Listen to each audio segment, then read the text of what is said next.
You guys ready? Yep.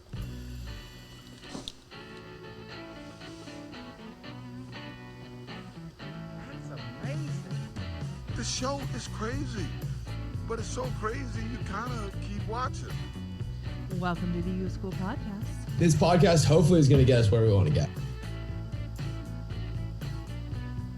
Oh, easy, Rod.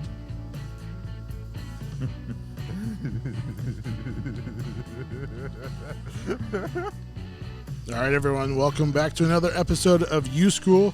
To all who shall see these present greetings, today is Sunday. Only 153 more days until Christmas and 225 days till Almond Blossom. This show will start in the matter of 10, 9, 5, 3, 2, 1, 0. And this just happens to be episode number 110. Allow me to introduce myself. It's Alan T. at my JOB behind the MIC, where the station that rules the pools and reaches the beaches. Some call me the Turkey Machine, Al Baby, Reverend Al, Sweet Al, Al Pastor, DJ Sticky Buttons, Gorilla Pod, Dutch, Storm and Norman, Super Tight Allen, etc., etc. All names I've given myself except for Storm and Norman and Dutch.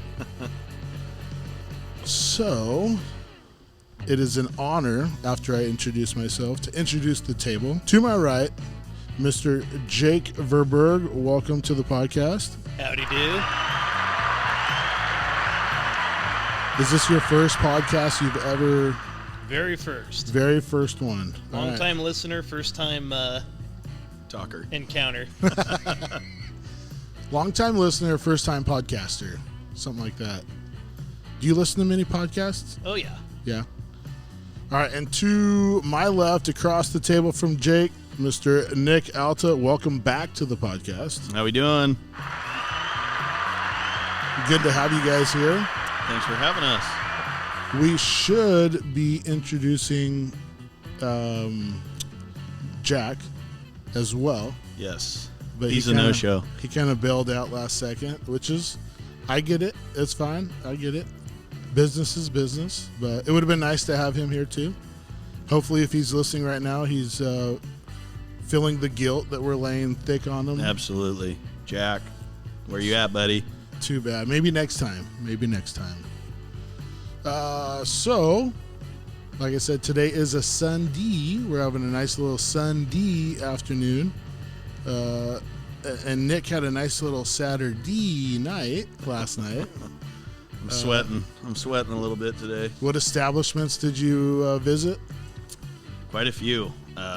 Did lunch at Esmeralda's yesterday. Ezzy's. Oh, yeah. Yeah. They're throwing down the flavors as usual. Put in a shift? Put in a little shift over there.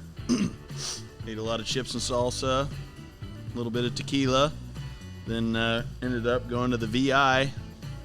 The old, what is that, Club 6? Is that what they call it? No VI? idea. Well, VI in Roman numerals is 6, right? Yeah, So Club 6. Yeah, yeah. How's the establishment? A lot of people haven't been there yet since the reopening. Yeah, you know, I like the old sweaty, stinky, dark kind of the old spot better. It's too lit up in there. It's too new and nice. The Not sticky the right floor. ambiance. Yeah, they got rid of the sticky floor. Are the bathrooms the same? They're really nice. Yeah, Oh. they're like all updated, super fancy. Because I've noticed some places, they'll go to all the work to clean up the whole entire bar, but they'll forget to redo the bathrooms. Like, say, for instance, the Rippin' Inn. Right. Rippin' Inn, Right. it's been the same all year, all these years it's been the same. They got the swamp cooler going, it smells like a bar, a little bit of piss, a little bit of puke. So they clean it all up, which is really nice. Turns out to be a really nice bar. But they forgot to do one thing, redo the bathrooms. Yeah. Because the big joke would be in town, you got to go to the bathroom. You got to take a poop when you poop in Rippin' Inn. Ripping in. They don't have a stall door. You been in the Rippin' Inn, Jake? Never have. No? Wow. Kind of a shame you can't be a man anywhere, though. I mean, men shit with the door open and Well, this go on is, riverboat gambling trips and so on. Well, this is right up your alley. isn't that from Step Brothers? Yep. And we piss with the door open or shit with the door open. Go on riverboat gambling trips. And it's all ruined now. We've We've literally never done any of those. That is a great movie. And that's a zinger that kind of goes over your head had I not just watched a YouTube video about that. But anyways, back to the Rip It In. The bathroom is horrible. Then, all those dive bars, the bathrooms are bad, right? Remember Juicy's bar? The bathroom there? Yep. Or the water there, that was pretty bad. Or the Valley Inn's bathroom. Or Ligorio's bathroom. Ligorio's is pretty bad. It's still bad? Yeah, it's a little bit less sketchy than it was. They took the rubber dispenser off the wall, but... No more cock rings. They had a situation where the bathroom is so small that you could barely squeeze in and close the door behind you. It's still that way, and you're trying not to touch anything, and yeah, a little bit tough. So you went there today. Yep. How was the food today? Oh, food's always good. What'd you get? Oh, what the hell did I get? Double cheeseburger, Swiss cheese. Chicken nuggets for the kids, and they got bomb chicken tendies there. Really? Oh, yeah. What about their dipping sauce over there? Just ranch or ketchup. Just ranch? We're They got good people. ranch? I thought it was good, but my standards are low. Oh. The runny ranch, like the really runny ranch? No, it stuck to the tendies. It was all right. Oh, good. No, when I was single, I'd go there for lunch. Right, I'd call ahead, go there, get my burger. If I was in the area, dinner. If you're 10 minutes late calling whatever, you're on Highway 4. You could call them for chicken tenders, and they just throw them in the fryer, pull them out within a few minutes. I could make a phone call, shutting the gate, driving 3 miles, and they'd be ready. Really? Yeah. They weren't like old chicken tenders? No, they were fresh hot, like Primo. melting through the package. Really? What's your favorite dish over there? Oh, I always do cheeseburgers. Always? They got good pesto though. Like if you wanted a Really? pastrami sandwich with pesto on it or something. Really? They're good. Yep. What about their oysters? Are you an oyster guy? Oh yeah. You like their oysters? So I hated oysters, hated them, despised them. Yeah. Up until I had Ligorio's oysters, and that flipped me on them. Was it their hot sauce that turned you Yeah, on? the hot sauce, the That makes butter, the whole- the prep. Their hot sauce, they're very proud of it, meaning that their price is high for it. Right. But it's worth it. Yeah, a jug's what, $80 or something like that. It's insane to get like a jug. Right. So it comes in old, barefoot wine bottles, the little one, which is like Oh, yeah, the little one. Yeah. $20 for that little guy, right? Right. But if you get the one you're talking about, that comes in like a milk Paint- jug or Like a old paint thinner bottle. Gives whatever they gives a found. kick. Yeah. but nobody can touch that hot sauce. Right. Right? It's No, awesome. does it? That's a secret recipe. They sell it there. Mm-hmm. They don't sell it in any other stores, but nobody can touch that hot sauce, and that will make or break an oyster for some people. Yep. If they have that, it's dynamite. Yep. Everything's dynamite. I'm not an oyster guy, but I can eat Ligorio's oysters. How about with the bread that they serve? Oh, with yeah. that? Oh, yeah. Dip Dynamite. that in that little sauce going on. Dynamite. Does the bread come with everything? Mm-hmm. It's When just you get oysters. When you What- get oysters. when you get oysters. Yeah. Okay. I haven't mean, been there. some guys will go there and order just the bread by itself, but you got to hand them a kid's menu, and Oh. they're just not oyster people. They haven't The developed Waterloo has some decent spicy barbecue sauce. Really? I just went there on Friday, and a little secret, it's not on the menu. The barbecue sauce is, but they make, you can ask for your meal to be made, just say Mexican style. Yeah. And someone told me that, so we went there for lunch on Friday, and it is amazing. It is so spicy. They're like cooking it all up. We did some rib ends or whatever you call those, and they cook it all up, and then they serve it to you, and there's all kinds of different peppers, jalapenos, pepperoncinis, like mixed in the plate. All the juices are just soaking into those rib ends, and I mean, you're just sitting there eating them, you're sweating. It is Really? hot. So hot, you just hot. ask for Mexican style? Yep. You can get that, I think, on your steak sandwich. You can get it Mexican style. Oh, The their rib. steak sandwiches are so good. Oh yeah, so good. But that spicy barbecue sauce, man. So you can buy that. You can buy that at a lot of places Yep. locally. Save Mart has it. Oh yeah, yeah. It's You really know good. what's the jam? Okay, so I've been trying to dissect what what those ingredients are. I think it's A1 sauce and like Sweet Baby Ray's mixed together. You think so? You tried it? Yeah, I think there is some kind of A1 something going on. There's A1 and there's a barbecue sauce and there's something else mixed in there. Yeah. But it's like a combo, and it makes your taste buds just go crazy. I bought a couple bottles of those at Rinaldi's in Linden. Yeah. Because they sell them there. Yep. And I'll mix it with. I'll put it in a like a bowl, and then I'll put a spoonful of mayonnaise in there and stir it up. Ooh-wee. Yeah. Turns it up just a notch. Yep. Just makes it a little creamy.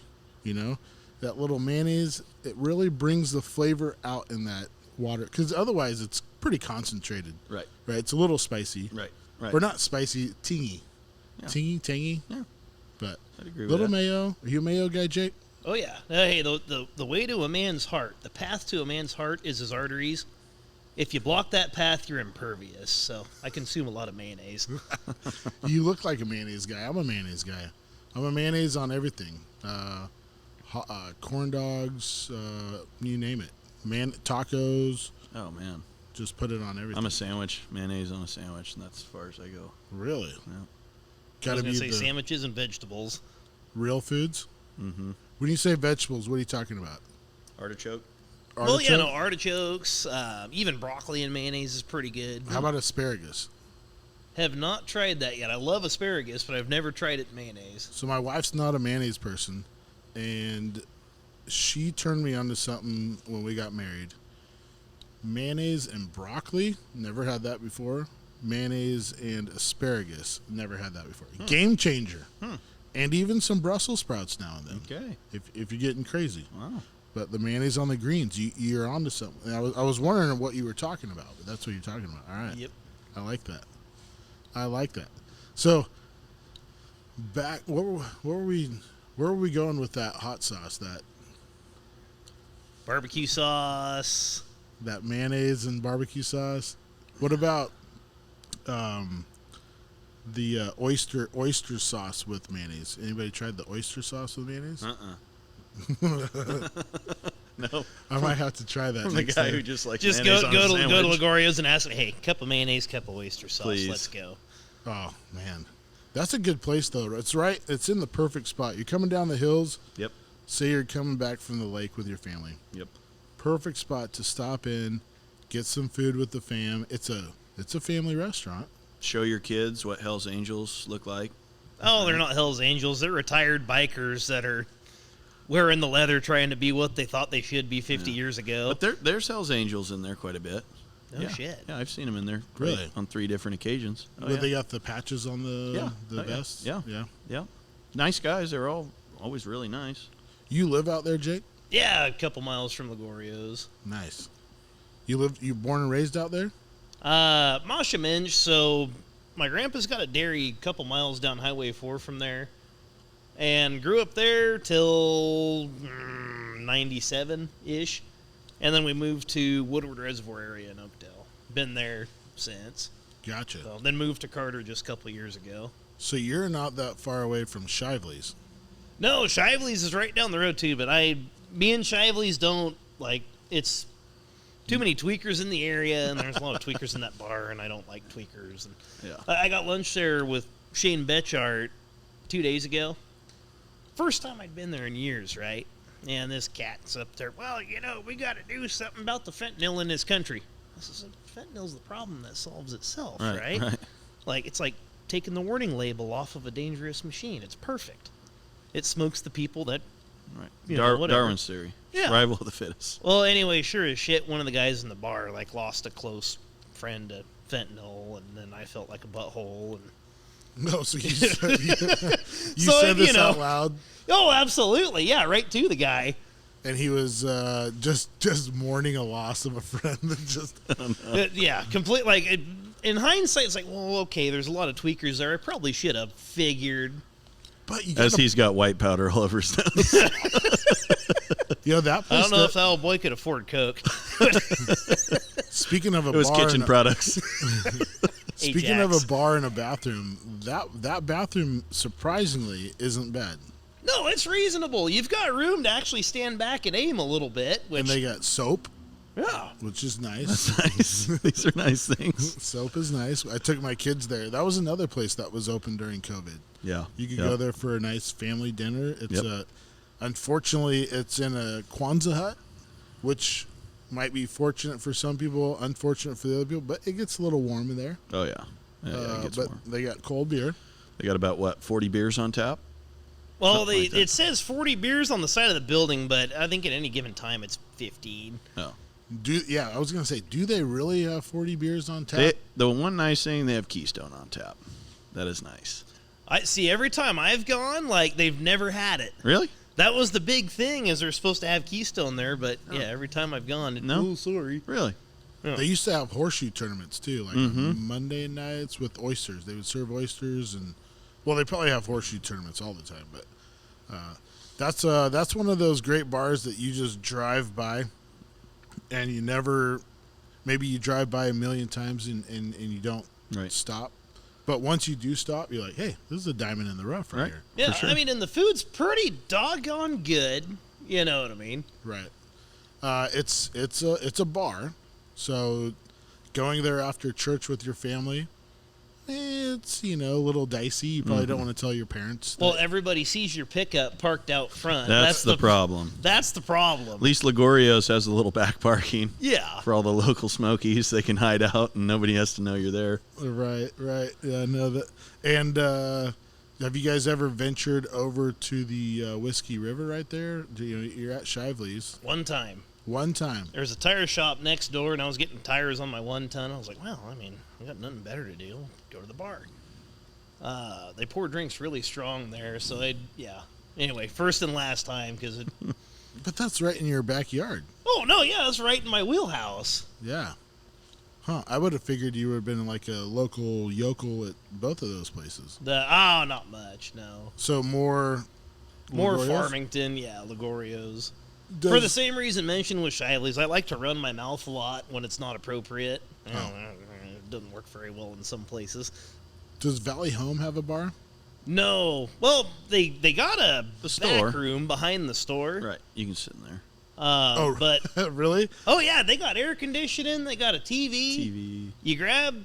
Well, maybe they're afoul of ABC laws in California or something. Maybe I shouldn't say nothing. Yeah, we can edit that out. Yeah, there you go. It'll be fine. It's magic editing.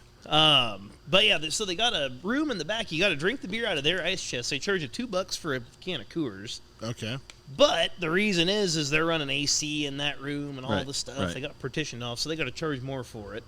But yeah, you can go back there, buy beer, drink, eat lunch from the taco wagon next door. Great It's pretty taco cool. wagon. Great taco wagon. That It is is. a great Fantastic. burrito. Right one there. of the top the California burrito. Oh boy. That is a great burrito. I had that one probably a few weeks ago. Oh my goodness. It's heavy. It's a heavy It one. is heavy. It is. But It's I went carne asada, no rice, no beans, extra cilantro. It lightened it up a little bit for me. There you go. And I was able to go on throughout the day without taking a nap. Oh, that's Because nice. normally you get a big burrito and Yeah. they just pack it with refried beans And or you're whole smoked. Comatose, About just 2 in the done. afternoon, you're done. Yep. beans. And you're thinking, why did I eat the rest of that burrito? Mm-hmm. Because you always have that burrito, you eat half of it, and you think, okay, I'm full at this point, but I still have the half of it left. I'm a cheap ass, and I'm not going to let this go to waste. Yep. I could just roll this up, put it in the back of my truck, and then I'll eat it later. And it's gonna get hot though. Is Yeah. it going to be the same? The tortilla gets soggy. Yep. Just eat it, right? Just do it. So then you set it in the back of your truck with good intentions. Then 15, 20 minutes later down the road, you pull it back out and you just chomp on it, finish it I up. got room for a little more. Oh, yeah. Yeah. And Hit a couple especially- bumps, made some room. Yeah, it's like Hammond's in a set of doubles. You bounce them around a little Yeah. bit, and you can cram another half a freaking Yeah, bank out cart. wagon in there. Yep. Have you guys ever had the burrito truck by Tough Boy? I mean, Escalon? Tough boy. Tough Tough boy. Boy? It used to be, or not Tough Boy. Big Boy. Big Hell, Boy. yes. Big Boy. Oh, They that got one's a good. they got a fajita burrito there. It's fajitas, like the bell peppers and everything. It's $15. It is not cheap, but like I'm a pretty big dude, and I eat half of it, and you're done. Like, you are finished. You're done. You drive to your shop. You put it in your shop fridge. And save it for later? And save it, yeah. So you're not tempted to pull it back out? I physically, like, on my hungriest days, like, I physically could not eat the full thing. Oh, boy. This sounds like a even if it T-shirt was a challenge. mission. Eat the whole thing in a sitting, you get a free T-shirt. Yeah, I mean, fishing stories, right? It's a big boy. Yeah. It's a big dude. I've heard it was good. I've never had it. What happened to the taco truck at the Sportsman's Club? Is that it thing gone? gone? I think Is it's it gone? I went by there a while back. It was gone, and then someone told me it's not there anymore. That guy, Gerardo, shout out wherever you're at. I hope you're still flipping tortillas.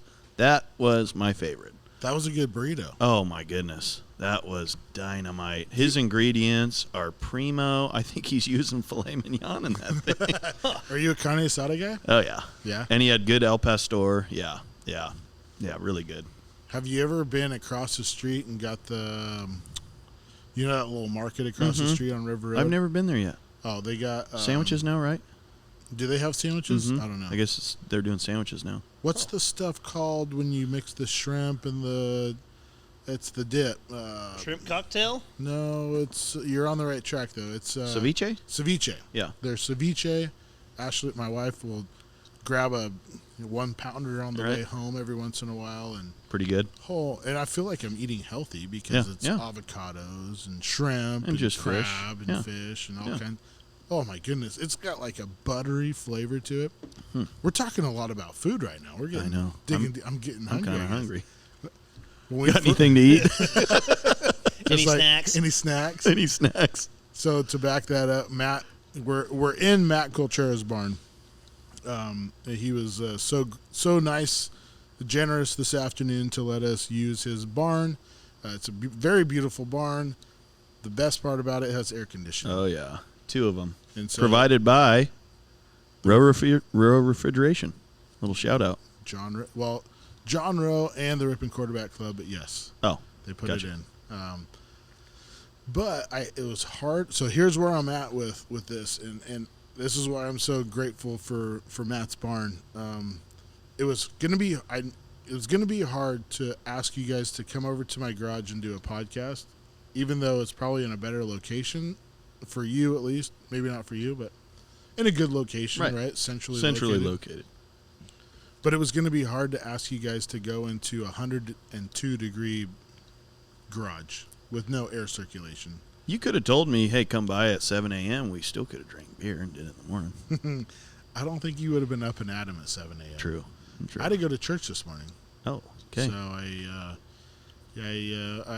it would have not worked. 7 p.m. would have been all right. Yeah. But it would have still been warm. Right. It doesn't start cooling off, till 9-ish? Yeah. Somewhere around there. Moshamins, yeah. Yeah. Somewhere around there. Sometimes not at all. Yeah. 75 at 2 o'clock in the morning. Right. So let's flip over to, we were talking about ribs.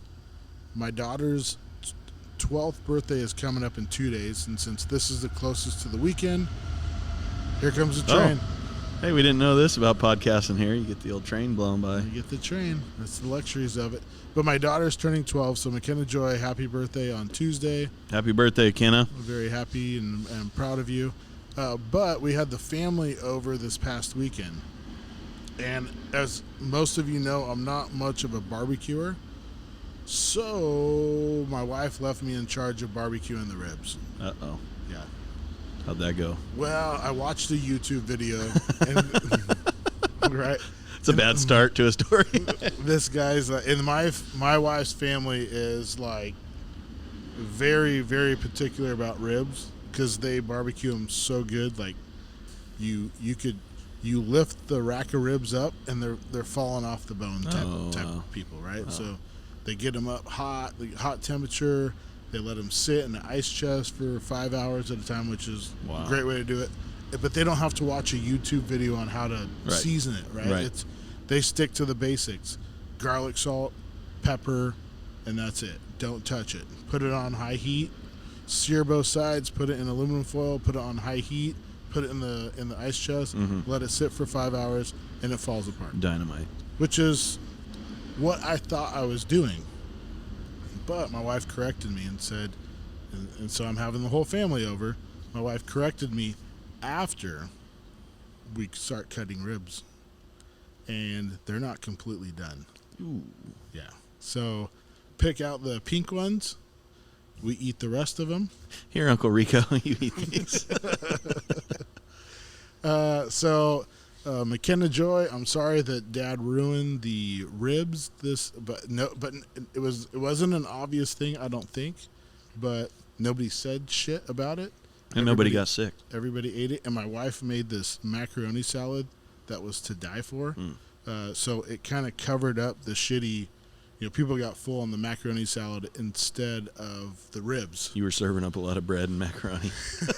Here, have some more bread. We went through a lot of hot dogs. Pays to have a second string available, right? Yeah. And so this morning, when we woke up, I was feeling cooker's remorse, barbecuer's remorse, and I told my wife, I said, I feel bad. I really feel bad about the ribs last night. She goes, I didn't want to say anything, but high heat. Cook them on high heat. Sear them, you did a great job. High heat is the ticket, and you put them in the ice chest. But I let you do your thing, but you kind of ruined it. And so next time, we made a deal. She's going to be in charge of the ribs. I'll be in charge of, running to the store, grabbing some stuff for her. There you go. He'll be in charge of the bread. I put my balls back in my wife's. Yeah, I'm in charge of the bread. I'll be in charge of the hot dogs. I put my balls back in my wife's purse, and we agreed to disagree. So I'm not in charge of the ribs anymore. And coming from the quarterback club, it's a big deal. You better know how to barbecue. You just got to be a barbecuer. It comes with the territory. Mm-hmm. Are you guys barbecuers? Not at all. No? I can make mean side. I went the backwards way around. I sucked at cooking, mainly because Ligorio's was near where I farm, right? Easy peasy. But ended up figuring out how to make a bunch of good side dishes before I figured out how to do, meat and stuff. And I still suck at meat, so... if you want risotto or asparagus, yeah, but call you me. cook a lot. You cook a lot of pasta dishes and stuff like that. Yeah. Looks like you know what you're doing. Spam pizza. Spam pizza? Oh, yeah. Is that a real thing? It's real. Well, I don't know. I mean, maybe I live in fantasy world, but... It's real in Oklahoma. Yeah. Spam's expensive. What the hell are you guys talking about? But yeah, you take English muffins and just squirty pizza sauce on them with cheese, and then you run Spam through a cheese grater on top, and it cooks pretty darn good. Back it up. So, are you toasting the English muffins? No, put it in an oven. You putting the English muffins plain in the oven? Oh no, the whole unit, as a whole. Yeah. I'm not gonna lie, my hunger just went away. Oh. Sorry. Us poor people on the east side. Oh, geez. Here we go. Throw 6 rocks out of our pickup and go cook some Spam. Poor Ammon farmers. So is your wife much of a barbecuer? No, not a barbecuer. She was about the same level as I was when we got married, so her and I more or less learning together. It was kind of cool, actually. But now, she's getting straight up bomb. Good at it. Good. What's your favorite dish your wife makes? Crap, there's a lot of them. But she does a lot of good stir answer. fries and stuff. Good answer. Yeah. I don't just take the shotgun approach. Right. But no, she does a lot of stir fries. She's good at them. So you got the wok or whatever it's called? Just a fry. Oh, A wok, yeah. A Caucasian wok. A white boy wok. It's the wok that won World War II. I like it. So my wife is not only good at cooking tri-tip, ribs, whatever kind of meat, you name it, steaks. She's also good at casseroles. And she can whip up a mean casserole. It comes from the Dutch side. Yep. Dutch side, they love the Dutchie, Dutchies can bake. Casserole. 13x9 pan. Let's go. Pyrex. Yep. And then feed on it for a week. Hey, and then pastries. She's really excellent at pastries. Really? Yeah. Oh yeah. Okay. Not only is she good at it, but the Dutch in general are good at pastries. Right. Pastries, cup of coffee. Yep. I'm hungry again. We're back. You got any Oli bowl in here? We're back. So she does an excellent peach cobbler, by the way. Ooh, if you man. got good peaches, Wow. she's got good cobbler. I didn't mean that in a bad way. Cobbler, I barely knew her.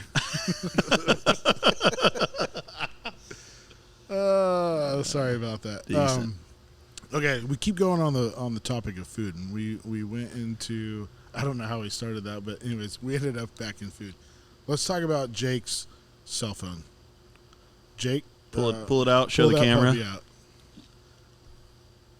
Oh, hey boys, we got a Wait, flip but phone. We got to slap it shut.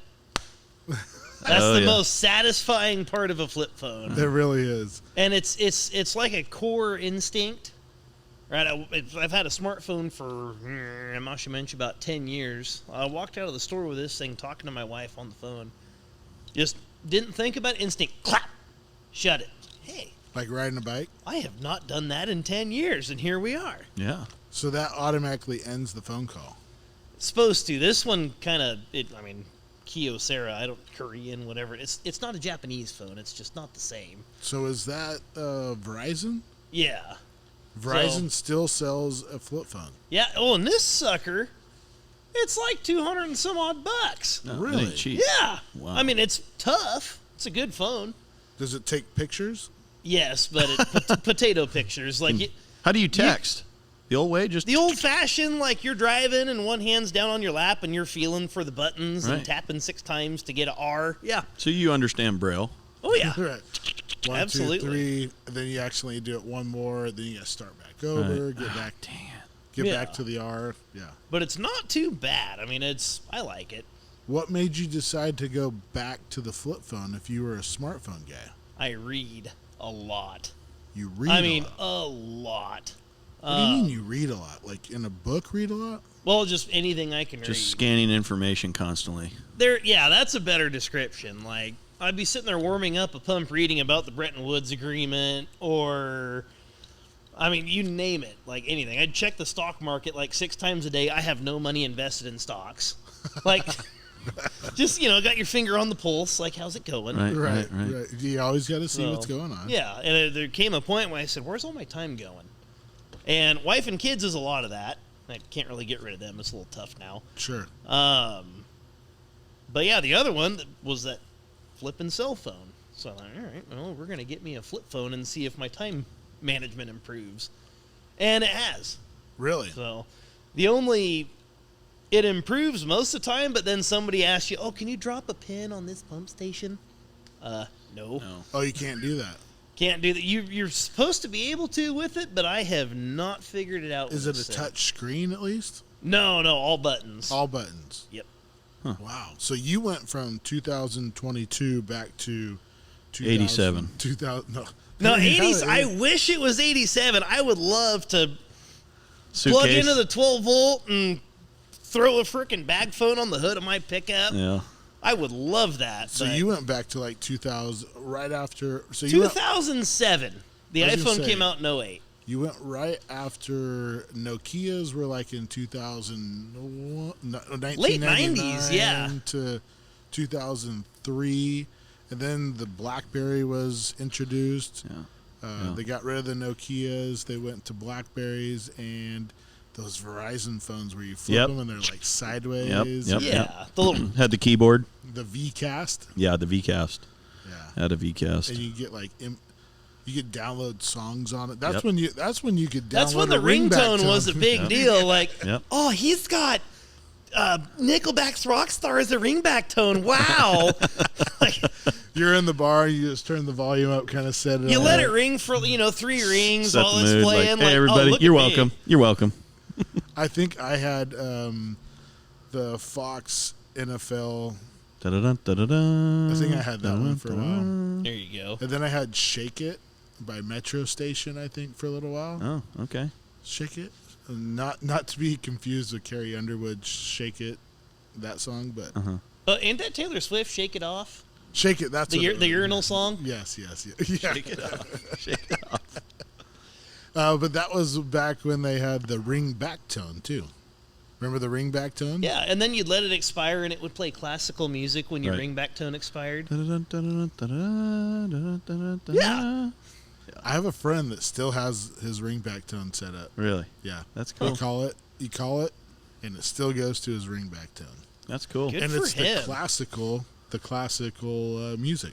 Someone, who is that? I have someone that you call. I obviously don't talk to him very often. It's the duck quacking when you call him.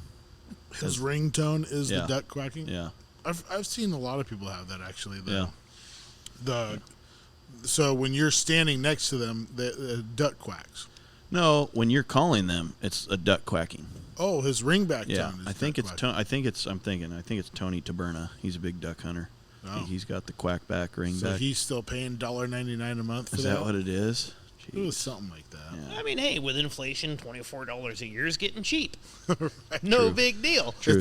It's worth every penny. Yeah. Worth every Getting penny. a lot of bang for your buck there. Yeah, man. The phones have come a long way though, but the phones, like you said, can be a downfall. So were you going onto like Instagram, Snapchat, Facebook? So Snapchat, a ton. Like, I would spend an hour trying to make the perfect Snapchat sequence. But Like we all appreciated it. He had No, some not good everybody. It's snaps. people would call me like, "You dumb SOB, I don't want to listen to you talking for 10 minutes." I liked Yeah. your I your loved them. Snapchats. I loved them. No, some people didn't like them, but politics. You know what I mean? It's Oh, same reason I can't go to Shively's. Like, talking, just right, not a good idea. You're just weeding out the losers. right. There you go. Those people aren't supposed to be your friends. Exactly. anyways. They're not your friends. What about when you would have a Snapchat video of a pump that you would get running? That would be my favorite. He was like, this old pump right here, we got it going, and it's pumping out how many gallons per second, blah, blah, blah. Oh, dude. Well, that's because you like got my machinery. attention like, the whole yeah. time. No. And just hear an engine roaring, and you're standing 2 feet away from it. Oh, yeah. Yeah, getting deafer by the minute. But that's how I found out you had a Jeep, because you had a Jeep in the background. And I think I asked you, when'd you transfer over to the Jeep? Because you were always a pickup guy, right? Weren't Yeah. you a flatbed guy? Oh yeah. And then you went to the Jeep. So how's that conversion going for you? Oh, it's for me. It's easy because I'm fortunate. I farm enough acres to have a guy that brings diesel out to the machinery in the field and so on. So that makes it where I just need something I can transport myself and tools on. Like if I could farm on a motorcycle, I would, just because 2 less tires, cheaper, so on and so forth. And I like being outside. But yeah, the Jeep, it's kind of ideal. It gets decent fuel mileage, like 17 miles a gallon, whereas my 1-ton gets 8. Got 40,000 miles on a set of mud tires. Normally I'd get 20 on a 1-ton. And we're 40 still at, I don't know, 40% tread, so I might get 60 out of them. And Nice. it's small, so you turn around right in driveways without having to do a 6-point turn, Little zipper. Zips you around the field. Just goes between fields, and it's nice. But I keep a 1-ton on standby because, like this past week, I had my dude that brings diesel to everyone. He was out running spray crews at night. So I would run the day crew, irrigating and doing everything else, so I'd have to take the pickup with me and keep them full of diesel and all that. Gotcha. But goes well. And then you were saying tonight that you had some Roundup dripping out the back. Oh, no. So, yeah, anyway, I can never do drugs because I would say, "Whoa, this is great. I would do this every day." Well, that's like driving the Jeep, right? Oh, I was only moving 15, 20 gallons of Roundup. I was like, well, that's not that heavy. I can wrestle it in the back of this thing. Well, I left the stupid vent on the top of the genuine Monsanto Roundup drums open. Sucker tips over. I was like, no big deal. It's all sealed up. Well, yeah, no, that vent was open and dripping, so, Oh, jeez.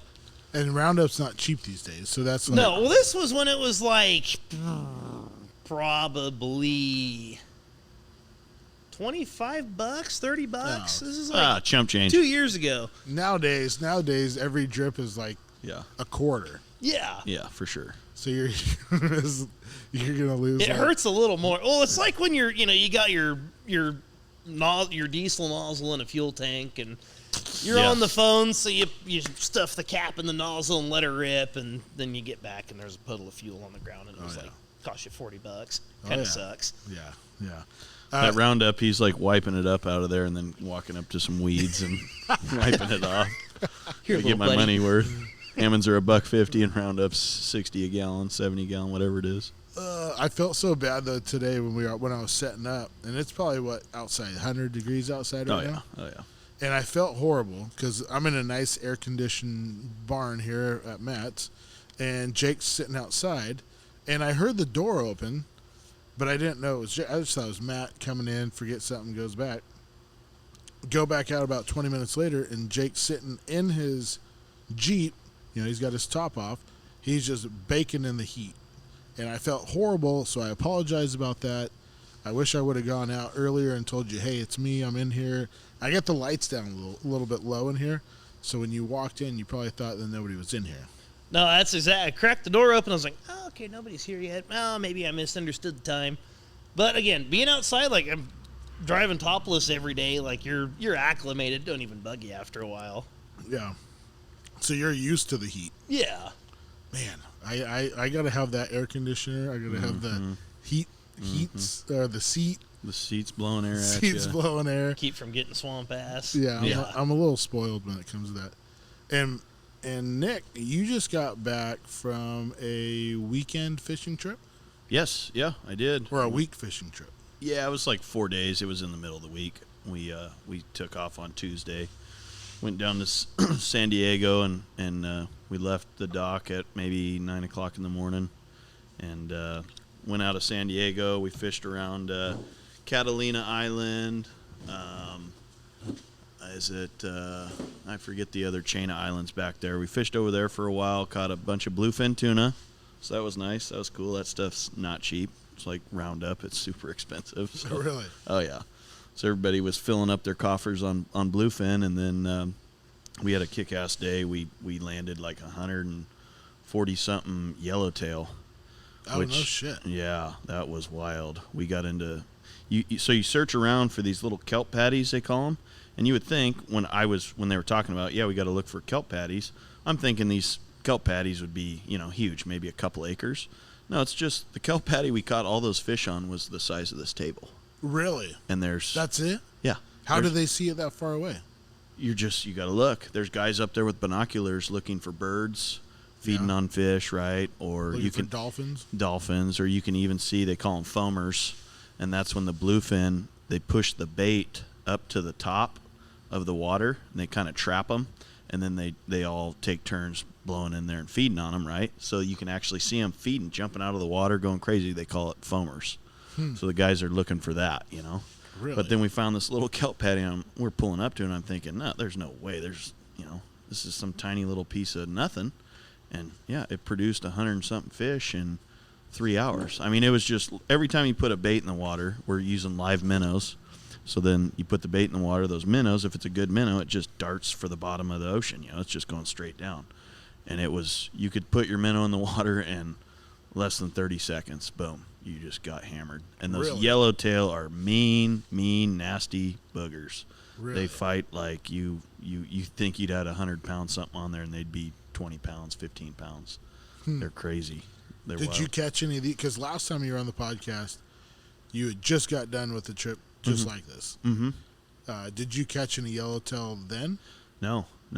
That trip was only bluefin. Yeah, this trip we got some Dorado, or they call them Dorado or mahi. Caught maybe 4 of those, I think, on the boat, and then I think there was 167 or 47 yellowtail, and then probably maybe 40 bluefin. How many people went on this fishing trip? It was 17 guys fishing. Woo. And then there's about... Any chicks? No chicks. Just dudes? Just dudes. 17 dudes? 17 dudes. How many on a deckhands?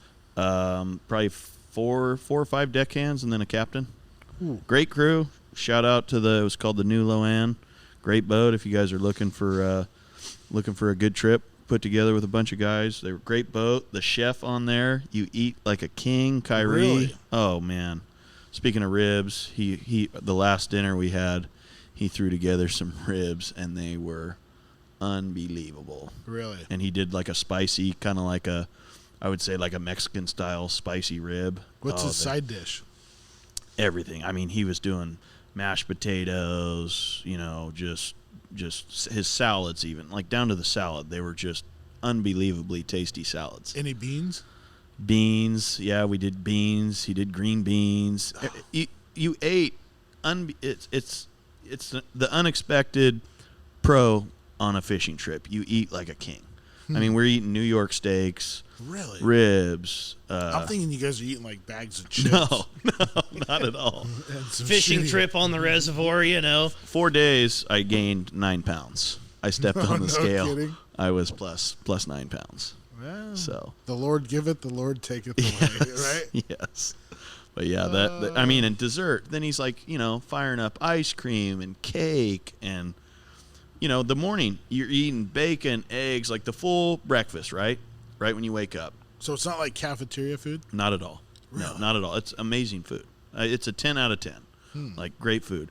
Then you're so stuffed from breakfast, and then all of a sudden he comes on the intercom and says, "Hey, we got some snacks up here." You go up there, and he's just got like 10 different kinds of fruit cut up: pineapple, mangoes, just watermelon, cantaloupes, all this fruit out. And it's like, then he starts bringing out banana nut bread, blueberry muffins, all this stuff. That's all he's cooking it. He's making it all on a boat that is rocking violently. It's impressive how he does it.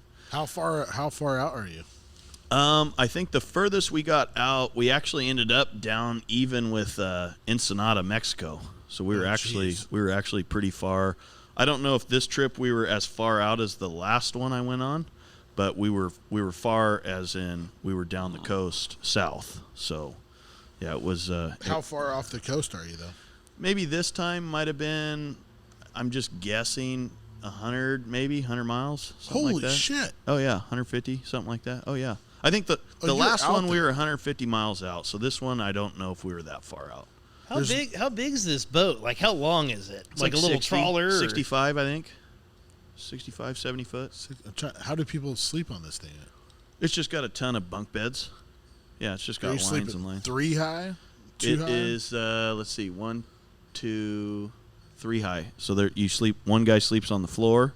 Then there's a middle bunk and a top bunk. But so this boat holds 30 guys, but we booked it privately, so it only had half the amount of dudes on it. So everyone got a middle bunk, and then you had a bunk for storage for all your stuff. Oh, wow. Yeah.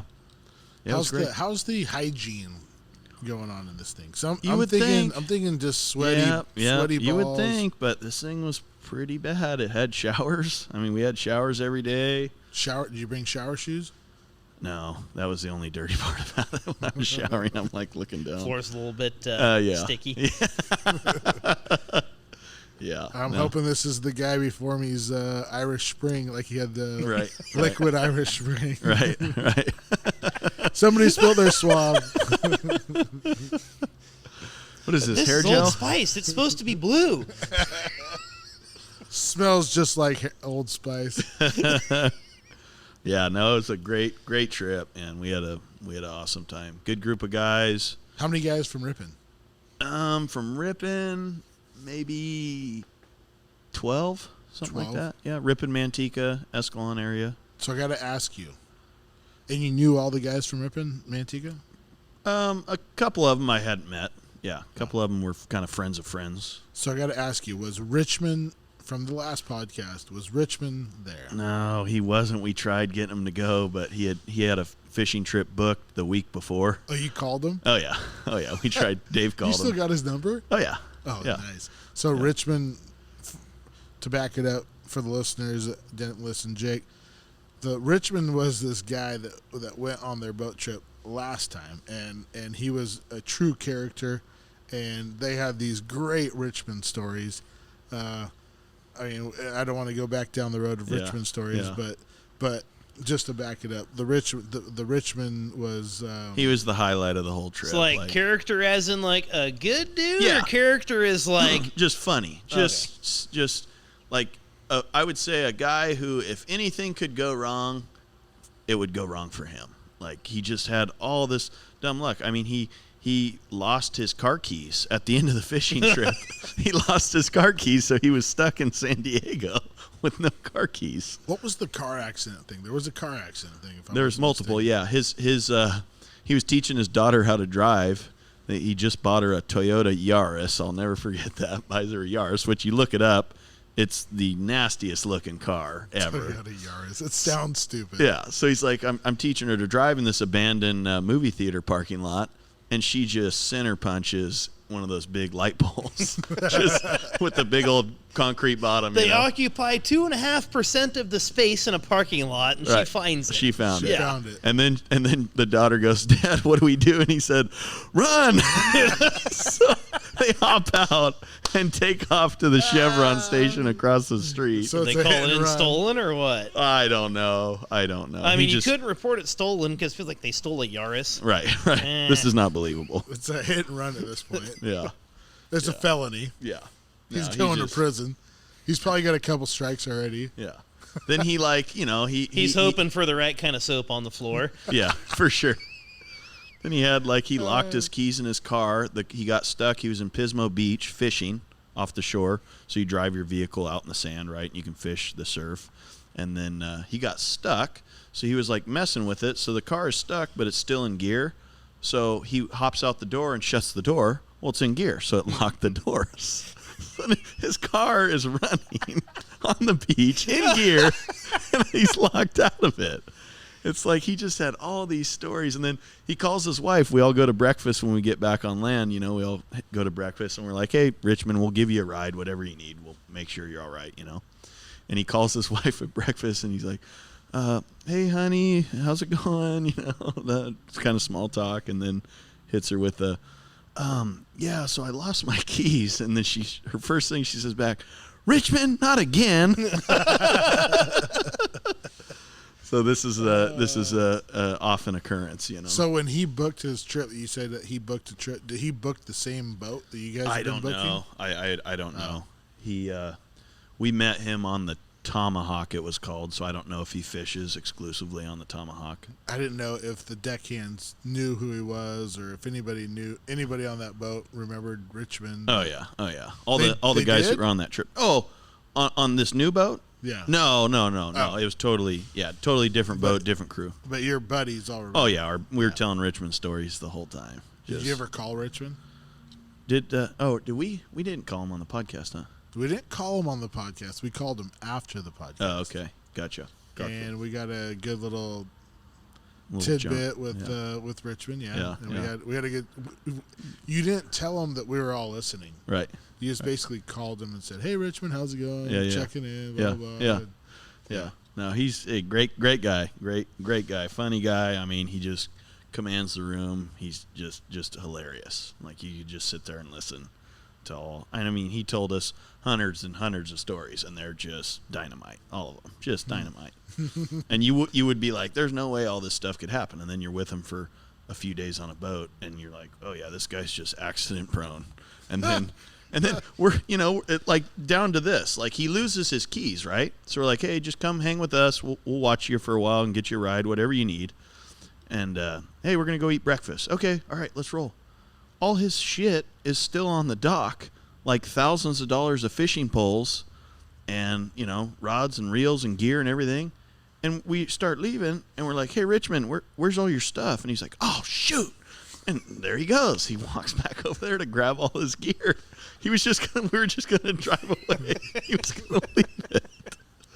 It's like, oh, this poor guy. This guy's got nothing but bad luck. Bad luck. But he's Just got bad a luck. wife that puts up with it. Yep.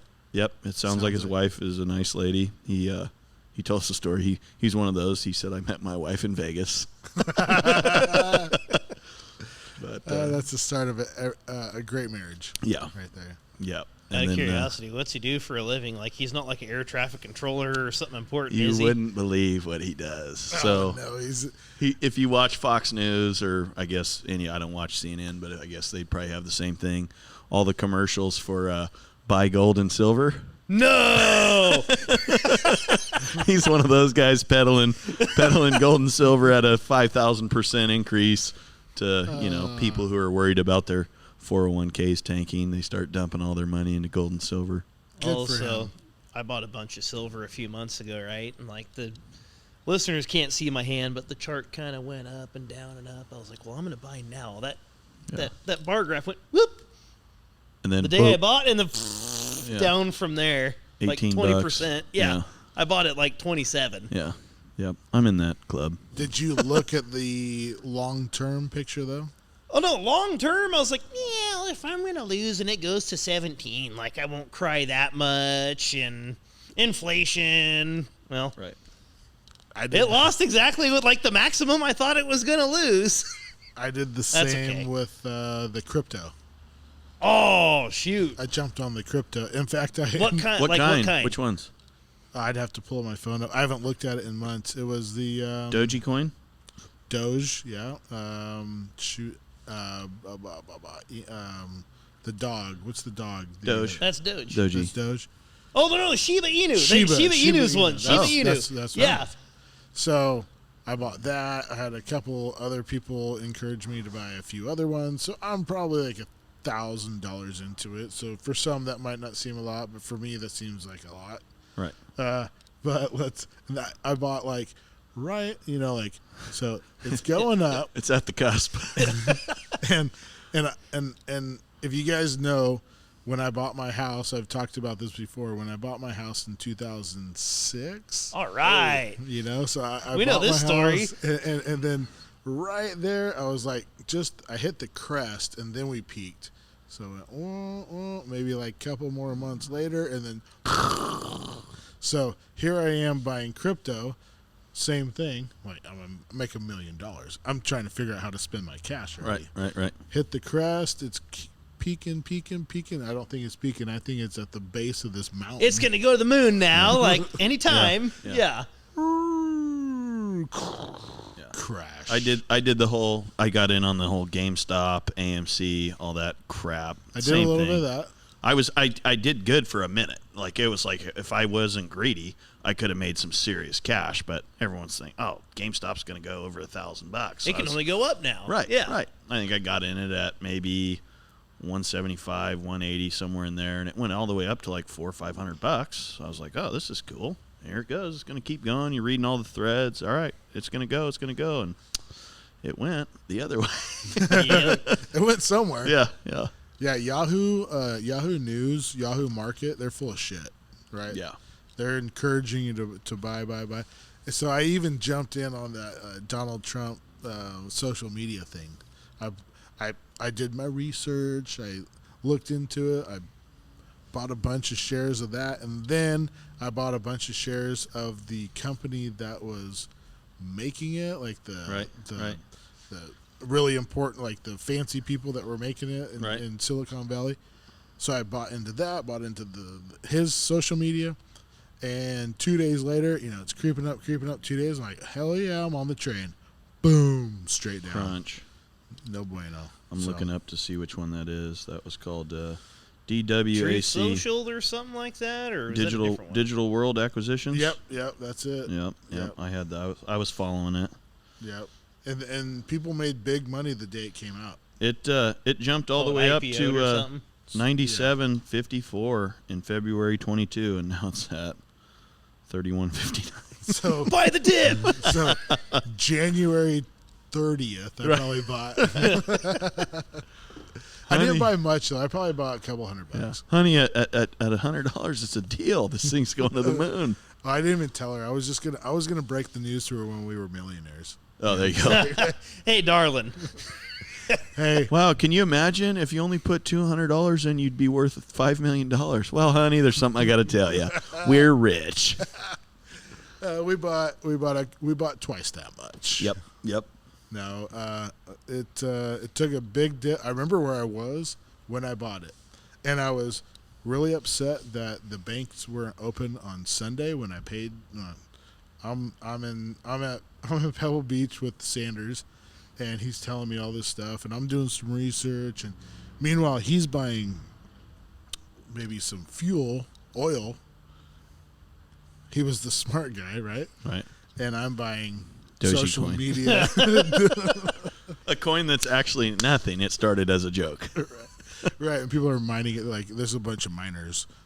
We're going to make money because of these miners. They're working really hard mining this cryptocurrency. This elusive I coin. ran into a dude working like minimum wage on a crew in a field. I mean, like the lowest of the lowest paid work. Oh yeah. I just spent $6,000 on a Bitcoin mining rig. Well, Really? Hope that works for him. Wow. Did is you that talk to system? him after that? You ever heard of the inverse Kramer rule? No. Okay, so Jim Kramer, the stock Yeah, guy on yeah. CNBC or wherever he's at. Mad money. Mad Money. Yep. Like inverse Kramer rule. If he says buy something, short it. Right. Right. Same thing with me. I'm like King Sounds like Midas, the except Alan everything I Thompson touch turns to shit. So Yeah. I was like, I'm not giving this guy advice. Right. Yep. Should have. Probably should have. I would have been right on that one. So every time I go to Tahoe and I bet, or Vegas, I bet on football games. Every single time, and I'm to the point where I'm going to convince myself I'm walking up there, I'm going to bet on the Raiders for the over-under. Right. And then I'm going to bet the opposite team when I get there. But what do? Go up there, and I bet the Raiders every single time. To the point where I go up to the table, I tell Ashley, I'm going to bet black, and I'm going to stick with black. Yep. I see a number, because they give you those fancy things with the red numbers, the black numbers, the green numbers. Get up there. I say, okay, I'm gonna bet on black, Ashley. Get up there. I see a red number going crazy. I'm like, give me 32 or whatever it is. Had I bet on black that whole time, I would have made $1,000, Right. maybe. Right. But I ended up losing like $300. Wow. And she's just like, stop. Just stop. Whatever your theory is, your method, it's horrible. Your strategy's horrible. Right. Just quit. Go against everything that I'm gonna bet. Raiders, the other team. Whatever I'm gonna Well, bet. that's a given. You never bet on the Raiders. Well, They could I have the just- most Not stacked. for 15 years now? the most Yeah. stacked team in the world, and they're blowing it. Man, bad news. Bad news. All right, well, let's take a little break. We're at 1 hour. We're at the 1 hour mark. Wow. That Well, went by flew pretty quick. So we'll take a break. We'll come back. Jake, you want to say YuSkool go to break? Would you just say YuSkool go to break? There we go. There- Thank you. Epstein didn't kill himself. Like, what am I supposed to say? That's it. The mic blows up. All right, we'll be back. Hey, is it kosher if I crack a beer into the mic or no? Oh, Yeah, for sure. yeah. It's encouraged. And then you I was going to say, just going on Rush Limbaugh experience, he would sip a cocktail and go, Yeah. this is because listeners don't know I'm drinking.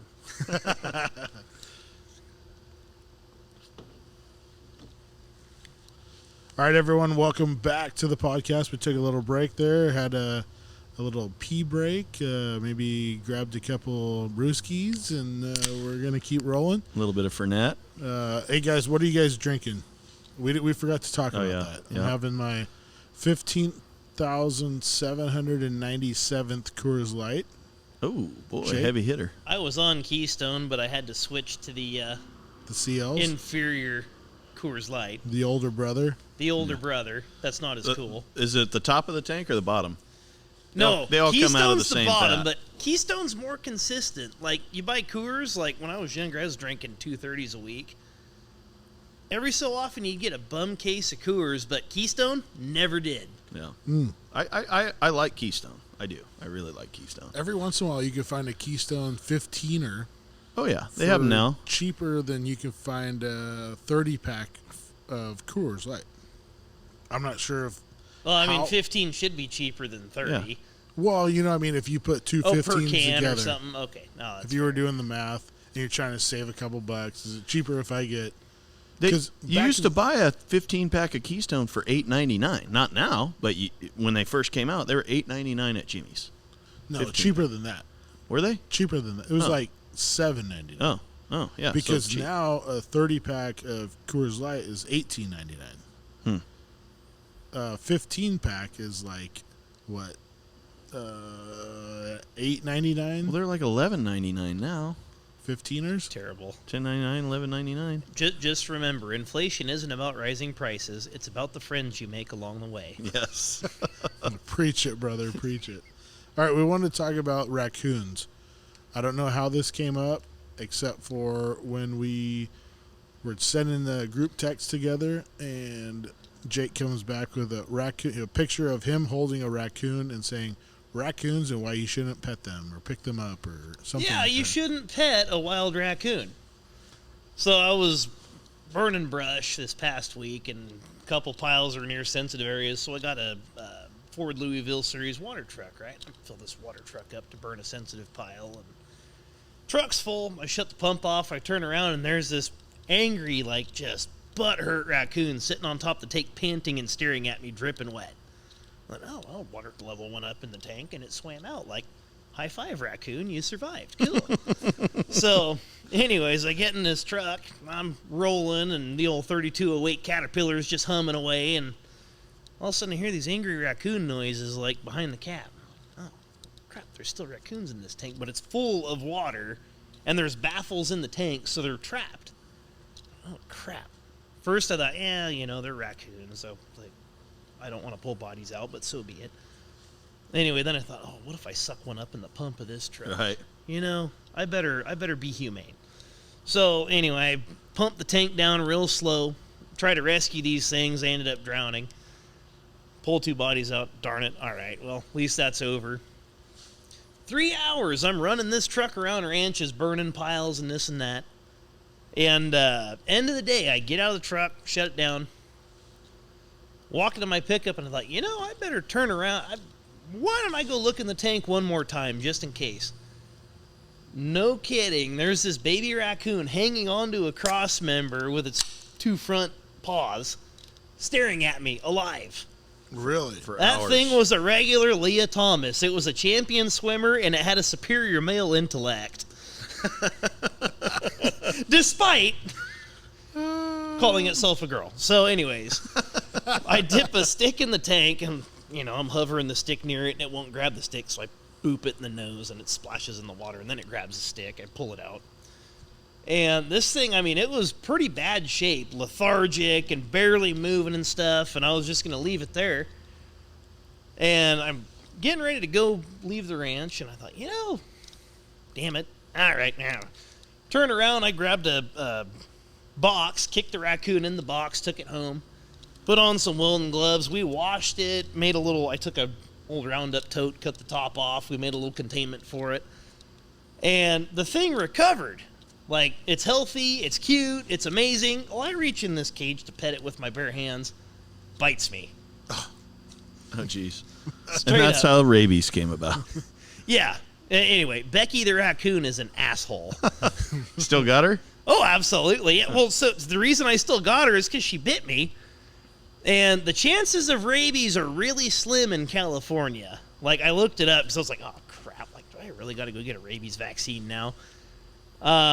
West Coast, like, raccoon rabies is still really, really rare. Like, there was 2 cases in the last 10 years, and one of them was confirmed the raccoon got bit by a bat that had rabies. So, I thought, okay, my odds are good, but we're going to hang on to this thing now for like 2 weeks, because if it shows signs of rabies in 2 weeks, like, okay, I'm going to get the vaccine. If not, probably okay. What does the rabies do to a human?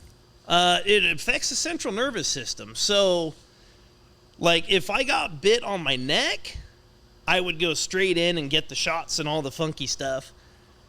But it takes a while to travel to your brain.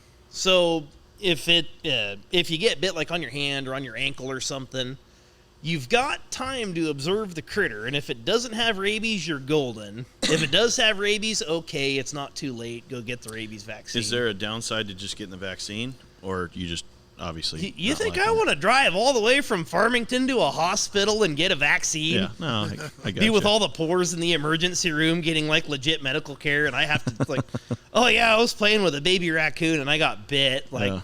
more or less chose to be here. Where did you get bit at? Right in the hand. Tiny little bite mark. You can't even... you can kind of see it now. Is it barely. sore? Slightly, but not, horribly. The bite's, like, 2 days old. If I do die of rabies, like, think of the origin story. Like, little Jimmy's in 4th grade. And he's like, yeah, my dad died of cancer. And my kid gets a stand. I'm like, yeah, my dad died of rabies. Can you die of rabies? Oh, yeah. no, it's if you show symptoms of it as a human, It's too late. 100% fatal. Like, there's, like, 2 cases in the last 100 You're years not worried that about survived. this? No. Look at him. He's a picture of health. Hey, look, yeah. I promised my wife, like, my expiration date originally was age 35. Yeah. When we got married, my wife made me promise I would at least try to go past 35. So, like, quarantining the raccoon is trying. So we'll be you all right. you actually have a thing where you think that you're gonna not live past a certain age? It's a possibility. I Because- wouldn't say probability yet, but it's a possibility. Because when I was probably like 15, I gave myself to the age of 25, where I thought, Oh, man. no way I'm living past 25. And when I joined the Marine Corps, I thought, I'm not living past 25 anyways, so here we go. You might as well. Let's stay Shove true to the form. throttles to the Let's do firewall it. and let's Let's do go. it. Yeah. That was my mentality. So that's interesting that you have the same thought process that I had, but yours was 35. Why 35? Oh, my dad died at 36, and I was, when I set that, when I met my wife, I was in my mid-20s. I was like, well, I feel kind of healthy now, so 10 years is a safe bet. What did your father pass away from? I never knew Cancer. that. Yeah, tumor. Cancer? Really? Yep. Never knew that. Wow, that's too bad. How old were you? 13. 13. Wow, son of a bitch. That happens to the best of them. Yeah. Wow. Didn't mean to drop that bomb, but Yeah, that was kind of a downer. sorry. Sorry about that. I just wondering, but as far as the raccoons though, are your kids trying to pet the raccoon or No, after my incident, we keep the kids away from her. Yeah. The funny thing is, you put on welding gloves, you reach it, and it's pissed. Once you pick it up and, put it in your lap, it's friendly as Put all it in your get out. lap. It's cool. So he's still playing with fire. Oh, absolutely. So are you going to try and keep it as a pet, or are you just observing it? If it's still not, if Becky is still angry in, a couple weeks, we'll let her free. Have you ever Depends. tamed a wild animal in the past?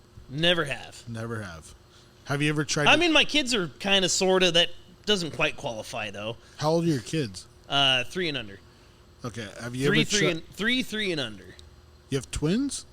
No, we just, Oh, wow. wow. You ever watch a hay baler and just... Whoa. You have 2 kids that are 3 years old? No, 3 and under. So 3, 2, and 9 months. Oh, I thought you meant 3. Also 3. 3. Oh, no, no. Okay. That would be cool 'Cause I because did- economies of scale, at the hospital.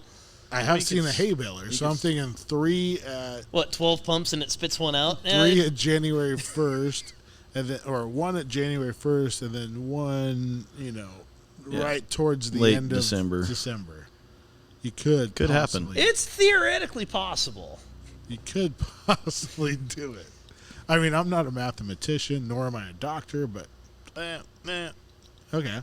So that's why you said 3 and under. Yeah. I'm thinking 3 and under. So as long as your kids aren't playing with the raccoon, I think you guys are going to be all right. Oh, it'll be fine. Are you guys No keeping worries. them in a cage? Yeah, an old Roundup tote with the top cut off. Oh, Roundup tote, which is the 270-gallon. Yeah. It makes a pretty nice containment, actually. what are you feeding this raccoon? Cat food. Oh, well, they So, love that.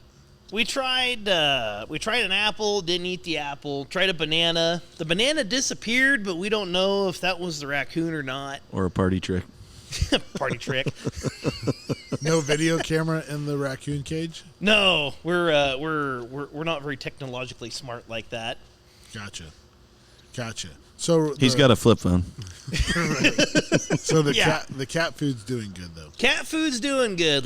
The cat food disappears, and I was like, I don't think a cat would get in a containment with an angry raccoon and eat it or something else. Yeah. Maybe another raccoon, but Right. it's eating and it's pooping. So that's your, There you go. you know. If it's pooping. Part of my alternative work program one time was helping clean. Okay, in Houston, there's a wildlife containment center where they rehabilitate wildlife, and so they'll bring in people that try to make a deer a pet. Right, yeah. So they'll bring in a deer. They'll bring in raccoons. Raccoons are just wild raccoons. So say they'll find the mother dies on the side road, then there's a bunch of babies. Or they'll have a wild hawk that gets its wing broken. Mm-hmm. So I had to take care of for 4 weeks because I had a 10-day alternative work program instead of going to jail. I had to go for 4 weeks in a row, 2 or 3 days a weekend or whatever it was, and help take care of these wild animals. And part of them are coyotes, a falcon, blue jays, whatever people bring in. But the other one was raccoons. Huh. And raccoons are fierce, wild, crazy. And when you put them in a corner, they will put their claws out and they will eat the shit out They're of you. mean. Yeah. Yeah. But they also they also will shit everywhere, and they wipe their shit all over the walls, which is Yeah, it's like really Amber Heard. disgusting. I should have named the app. I There should you have go. named it Amber instead Amber. of Becky. Yep. It's not too late. No, it's not too late. I don't think the raccoon is the raccoon answering to Becky. No, not So you yet. could still name him. There's still name her time. Amber. And you know it's a female. Yeah, I mean, You I've check. never sexed a raccoon before, but You check. you had to check. genitals, right? Yeah. Guess. What had about to the check. possums? Were they coming through? Those are supposed to be mean critters. No possums. The most interesting part about the wildlife refuge place is feeding them, right? So they'll kill other wild animals to feed these animals, but yet we're still taking care of other animals just like them, right? We're Right. taking care of chickens, roosters, but yet they would buy baby chicks and feed those to the coyotes, but yet they're still all about taking care of chickens. Right. There was a deer that was as playful as a dog. There was a fox that was as playful as a cat. The fox would run up, sit on your lap, you pet him, then you got a bunch of fur all over you. But it was a weird place. Yeah. It was a weird place to get signed up for alternative work program. So I'm thinking I'm gonna have to go weed eat like Woodward Reservoir or Right. pick up trash on the side of the highway. Right. No, they're like, hey, there's an animal wildlife refuge in Houston. Go work there, which turned out perfect. I Yeah. liked it. Yeah. But I got to learn a lot about coyotes. Those are disgusting animals, Right. by the way. And raccoons, those are fierce freaking animals. And they had like weird falcons and what's the Red-tailed hawk. what's the animal that the bird that fly, the vultures. Oh yeah, vultures. Yeah. Turkey You had to care vultures. for vultures. They'd care for turkey vultures Wow. Huh. because they would get hit by a car. They'd wrap them up in a box, bring them over, and then Wow. they take care of them. The weirdest one that I saw was an albino blue jay. So it's a blue jay, Right, all with white. white feathers, white That's pink cool. eyes, the whole thing. And they kept him in the office in a cage, and that was like their pet. Right. Because I guess albino blue jays don't survive in the wild because they're looked down upon by the other blue jays. And They're they in the wrong hood. Yeah. and they would just peck them to death and kill Wow. them. So Good story about the possum. We all know the guy, so I'm going to tell it. Craig Van Vliet, back in the day, we were going to his house to pick him up to go to the old VI, back when it was the old VI. And this was 15 years ago. And we're coming up his parents' driveway, and there's a possum, like right on the side of the driveway. Kind of same thing, kind of lethargic, didn't know what was going on. So we pick him up, and on the way out, he scoops it up, and I believe Joel Personer was with us, Craig, Jeff, and myself. So he scoops it up, and we're like, what are you doing? He puts it in a jacket in the back of the truck, and he goes, I'm going to sneak this thing into the bar. So, sneak the Possum. live possum into a bar. yes, sir. Okay. So he puts his jacket on, and the thing is just kind of sitting on his chest. Zips the jacket up, walks in. Steve, the bouncer, takes IDs. Everybody walks in, and within 30 seconds, he flops that thing on the ground. And the girls in this bar are freaking out. They're all just hustling for the doors. And the guys in there started a nice little soccer game with the poor little possum. Oh, Started no. Kicking it back and forth. It was like, walking towards everyone, and the guys are, get away from me, kicking it over here, kicking it over here. So it, like, cleared the whole friggin' bar out. And then they're like, well, who did it? And everyone's, somehow somebody figured out it was Craig. We weren't ratting on him. And they were like, he did it. And all the girls are trying to get their boyfriends to kick his ass. It was, And Craig's probably in the corner. yeah. Is that like a crime to let a possum loose in a bar? I know. I'm sure Is it it's frowned something. upon? I'm sure it's frowned upon. Thanks, Bin Laden. This is why we can't have nice things. This is why we can't have nice things. Dude just let a live possum, feral possum, loose in the bar. Only in Ascalon. I mean, let's be honest. Yeah. Well, there's other things where you could do. I've heard of people riding a horse through the bar, riding a motorcycle through the bar, but not a whole lot of letting a possum loose. Wasn't Craig the same one that put a lizard on his head? That was Jeff. Jeff, I just you look at the guy, he's just a rough mountain man. He's always wearing a white T-shirt. Got 5 o'clock shadow at about 10 in the morning. Shadow rolling around every day. He's a man's man, lumberjack man, right? Sure. And we couldn't believe it one day. Joel Scatman actually and I were sitting in there watching him talk to one of the most beautiful women in the bar, and he's got a lizard. It's wintertime, so lizards in the winter they don't really move. They're real lethargic, and he's got a lizard on the bill of his hat. And I think he was like at a branding earlier that day, so he's filthy dirty, and he's just spitting the game. And I'm like, I hate you. I hate you. With a lizard. With a lizard sitting on the his cap hat. of his hat. Yes. Yeah. Oh, man. Some guys got it, and I guess some guys don't. Some guys don't. I'm the guy that doesn't. Hey, want to see my turtle? Yeah. I unfortunately am invisible to the opposite sex. So, So I got that going for me. if I had a lizard on the top of my hat, maybe I might be. You might be noticed. Like, hey, this dude's got a lizard. Let's talk to him. Yeah. Hey, I was invisible till my dog had puppies. That's how my wife and I ran into each other. Oh, really? Yeah. She was buying one of the pups or something? No, so I had them, and I was like the drunk next door kind of guy.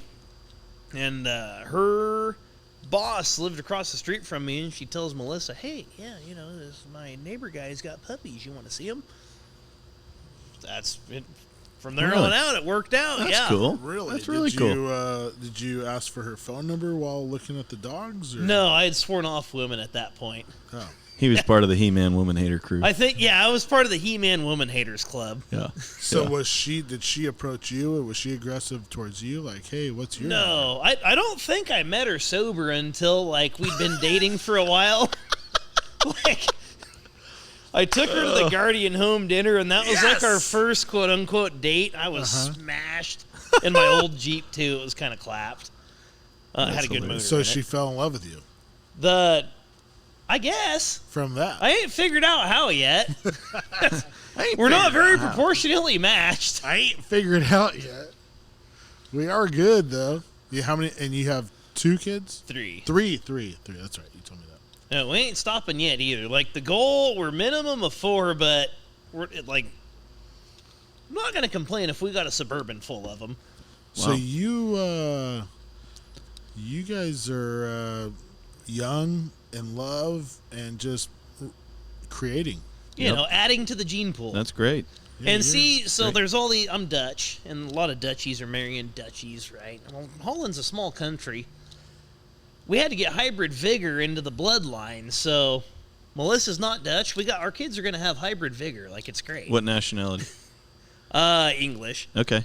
Another of the, classic master races, so to speak. The English had an empire for a long time. The Dutchies had an empire before England did, so... Right. Yeah. He's going for total world domination. Absolutely. So if you had 6 kids, would you be opposed to that? No, not at all. What would be your limit? As many as a Ford Economy van would handle. Would you? I told Melissa, if we got to buy a small bus, try to get it something on a Class 6, chassis, then we could haul an excavator with it and write it off. Oh, boy, here we go. So you've got a bus full of tax deductions. That is a tax deduction. That is, wow. We're not, but no, probably 4 to 5 is the realistic. If it had a diesel number. engine, you could turn it into the airboard. There you go. Oh, no, I'm not one of those communist farmers that wants frickin' communist airboard money. So I was going to melt a blown up 9540 down, right? It runs on 2 cylinders, but it runs and moves forward and back. So I signed up for the program and this and that. One day I had an epiphany. I'm sitting there like, oh, wait a minute. I'm running numbers and running the taxes they'd charge me on it and this and that and running the value of the tractor if I rebuilt it. They want to tell me how many hours I can put on the new tractor they would help me buy. for a net like $14,000 return. Right. They want to pay me 14% of the cost of a tractor and tell me what I can do with it. Like, Nope. those ferries can go pound sand. So you're not in with the airboard. No, turn in the program. airboard screwed me over. Like when I was 21 trying to buy my first tractor, the airboard kept outbidding me for the clapped out iron I could afford at the time. So I've got a special. Well, they dislike. have a process of that, right? It's amazing at how they put a number on the horsepower. They put a number on. They do all the math. Yeah. There's a reason. They have it figured out, but they're just hoping the dumb farmer like, oh, you're going to give me $35,000. Oh, there you go. Let's do it. Some people Yeah. buy into that Right. when it comes to No, a lot orchard of people removal. do. When it comes to orchard removal, and you put $600 an acre on it, people buy into that. It They sounds do. attractive. They But do. guess what? You're not coming out on the end. Right. No Right. way. No, There's all the possibility. extra nitrogen you got to apply for the incorporation and everything the government wants, like, high five, nitrogen's cheap, let's put it on. Right, and then the nitrogen goes up. Yeah. Surprise, surprise. Then you Right. have uncontrolled rank growth that you have to pay to At cut and prune and train. At the Yep. same time, you can't burn. Right. So they got Right. you by the balls. No, they matter got what it you do. figured out. There's people way smarter than us crunching the numbers, and they're just banking on that we're all dumb. And oh, you're gonna give me $35,000? Here you go, take it. And they're laughing about it. These Right. dumb farmers. Right. You put a price tag on it. You know, back in the day they would pay you to put your orchard in, and now they're paying you to basically take your orchard out. Right. Like, And you know why that all came about? It's because of the carbon credits, right? Yep. So that's what's funding this. So all the big corporations that Cap and have to trade. cap and trade, that have to, chevrons that are polluting massive amounts. Well, they still have to pollute to make your gas that goes in your car, but now they're getting taxed and they got to put money in a slush fund to clean the air. How else are you going to do that? Start taking old farmers' tractors away. so back to the airboard thing is you can get your tractor paid for, whatever, the whole thing. Trade in an old machine, get paid for a new one that's astronomically expensive. And your old tractor burns half the amount of diesel the new one is. Yeah. And And you're sending the old girl to a fiery death at a scrapyard. right, not fair. Way to pay back your iron. Are they just melting it? What are they doing with them? They're melting them down. Like what a lot of growers do, and, I'm sure you guys know, they'll scavenge them for some parts and stuff Right. for their own iron that they're not trading in, and then Right. yeah, they send her So off they strip to the, it down, strip the alternator, take the batteries, the tires, the wheels. Yeah. Do they recycle the metal? Yeah, it goes to a scrap yard and they chop it. They got the big pincers and they chop them all up. But I and- mean, melt it down and make something Yeah, with it? for sure. Oh, okay. yeah. I mean, like if it's a Massey Ferguson, it probably gets made into belly button rings and ear gauges and man bun clips. If it's a John Deere that goes to the grave, well, it's gonna make another John Deere, You bet. or maybe a Miller welder. By golly, So we just sold the Massey Ferguson 245. oh, that's one of the classics. That's Great a- tractor. it's an old Good boy. tractor. Great tractor. My great grandfather bought it. It was sad to see it go, but it's gone. My family just sold it yesterday. Oh, wow. Yeah, yesterday. What's one of those go for now? I think it got sold for $6 grand. 5-6 grand, Yeah. something like Like that. 5 or 6 is the median kind of. Which probably Yeah. when that tractor was new though was probably how old's that tractor? 70s. 70s, yeah. Yeah. It probably 70s. wasn't much more than $6 grand then. Really? Well, what's Inflation. funny with this Yeah. with this airboard program is when you sell something, sometimes they buy it back for more than what it was worth. Mm-hmm. A lot of times, because it's a certain amount of horsepower, right? They're giving you a certain amount per horsepower. Yeah. So when we were selling, I was thinking this would be great for somebody that is going to turn For it sure. into the For sure. airboard, and they can make some money on it and buy something bigger or better. Mm-hmm. It's just maybe you ran out of a tractor to turn it into, but Yeah. who knows? Yeah. You're supposed to hold on to them for 2 years. I was gonna is say the- you're supposed to technically like own them and use them. Yeah. I sold a Kubota M7500 from the 80s at the Rippin' Roundup. I think it was last year. A lot of folks, oh, why didn't you airboard it? It's like, I'm not going to have that blood on my hands. Like, I'm still mad about Pearl Harbor, so it wasn't too bad seeing the Kubota go, but Yeah. Yep. yeah, I couldn't do it. There's a lot of people still mad about Pearl Harbor. For sure. So you said you were big into books. What's the latest book you've read? Latest. I'm actually almost at the end of one now about Sir Arthur Harris. They called him Bomber Harris. Not familiar. So World War II, Great Britain's getting attacked, and a man named Sir Arthur Harris ran Britain's, they called it, Bomber Command. And this entire book, he's talking about how the bomber force is important, how it's a great modern tool, and so on and so forth, that they weren't implementing properly until they gave him what he needed to do it. Pretty soon, he's flying planes over the top of German cities, just laying them to waste. Really? Like people getting burnt to frickin' crisp, and he was responsible for bombing the historic city of Dresden. And even Winston Churchill himself kind of backed off of that, said, hey, maybe that was too hard, too much, right? And Arthur Harris, he always did what he thought was right. He always stood on principle. And on the Dresden deal, he stood on principle. He said, no, our boys are dying. The Germans had the silly notion they could bomb us without getting struck back. They've Right. sowed the wind. They've reaped the whirlwind. That was his actual quote. Anyways, it kind of what got me on to reading about him was a random quote I found while on the internet on my smartphone, which was me digging into a rabbit hole probably in the middle of a field somewhere. He was interviewed in the, I think it was the 70s, and everybody covered this interview up. They asked him, they said, well, Dresden, quite a deal, quite a sad loss, a world heritage, so to speak, a piece of history gone forever.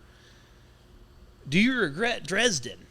And he said, absolutely not. I would do it again. Oh. And they covered that up. They said, no. It got buried until like 2012 or 2013. Some rando found it, the interview, the tape, posted it up, and it became kind of a deal back then. Really? Sir Arthur Harris is actually a meme at this point. Really? When you've become a meme, you've become a part of history. Right, Of course. for sure. You're documented Yeah. in the modern age. So that's what turned me on to Arthur Harris. It's like, hey, this guy's So how he do stands you on principle. how do you pick your books?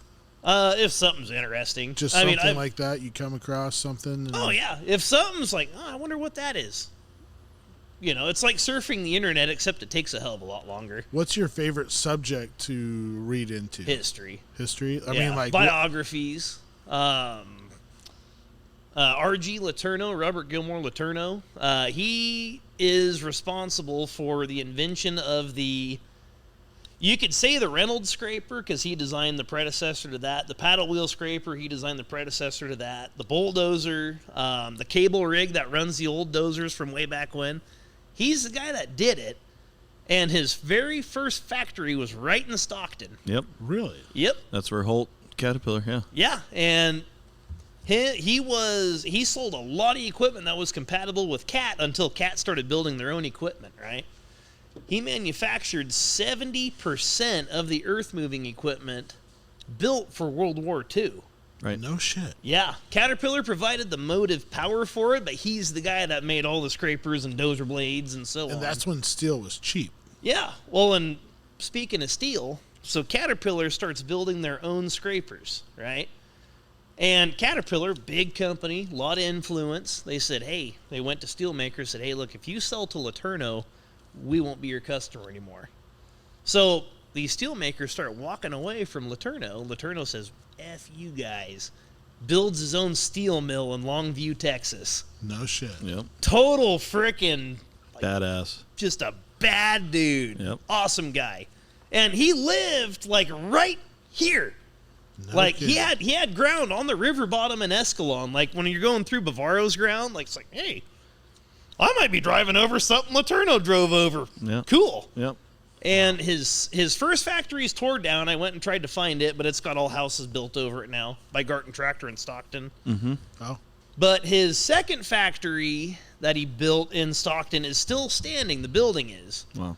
Wilson That's Way. Cool. That's cool. Oh, it's frickin', yeah, piece of history. Does he still have family that lives around here? No, he might, but I don't know about him. Better way to put it. So he lived here. Then he built a huge plant in Peoria in the early 30s, mid-30s. Lived in Peoria, and then he built a bigger plant in Toccoa, Georgia. Lived there, and then he built one in Longview, Texas, next to a steel mill.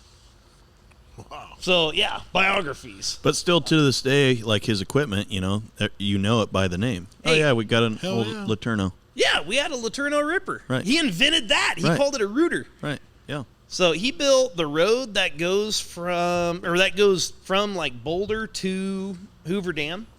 He built that. He built, I think it's called the Newhall Cutoff down south. He did work on the Altamont Pass. No shit. Yeah, well, he was an interesting cat. Was he using dynamite over the Altamont? Yes. On the Altamont, I'm not sure, but he did use dynamite. And on a lot of his projects. Really? Yeah. And his deal was, okay, you dynamite the hill. Okay, you used to call boys with carts and shovels, and they'd load all the rubble into the carts. So he said, well, what the heck? You dynamite a hill. You just made all this loose dirt. He invents the bulldozer to push the dirt into a causeway. Right. That What was him. the size? What was the size dozer that he first invented? Was it like D6? Oh, I actually don't know, but would have been, Something small. Something small, yeah. But Just with a blade. D6 size, D4 size. D4. You know, you see the cable rigs with the big old bar over the top that you bang your head on if you stand up. Sure. Those are his design. Huh. Yeah. What year was this? Probably. His first machines that he was building was in the 20s for his own construction outfit. And then he did a lot of leveling work like in the Delta and around probably this area, Escalon, flattening fields out for irrigation. So that was his early machines, but they weren't quote-unquote commercially built. But late 20s, early 30s is when he went commercial, when he started building the big scrapers and all that stuff. He was the first guy to mount a scraper on a rubber tire. They used to have all steel wheels, just a piece of pipe with caps welded on it. And what he found was, number one, steel don't float on soft dirt.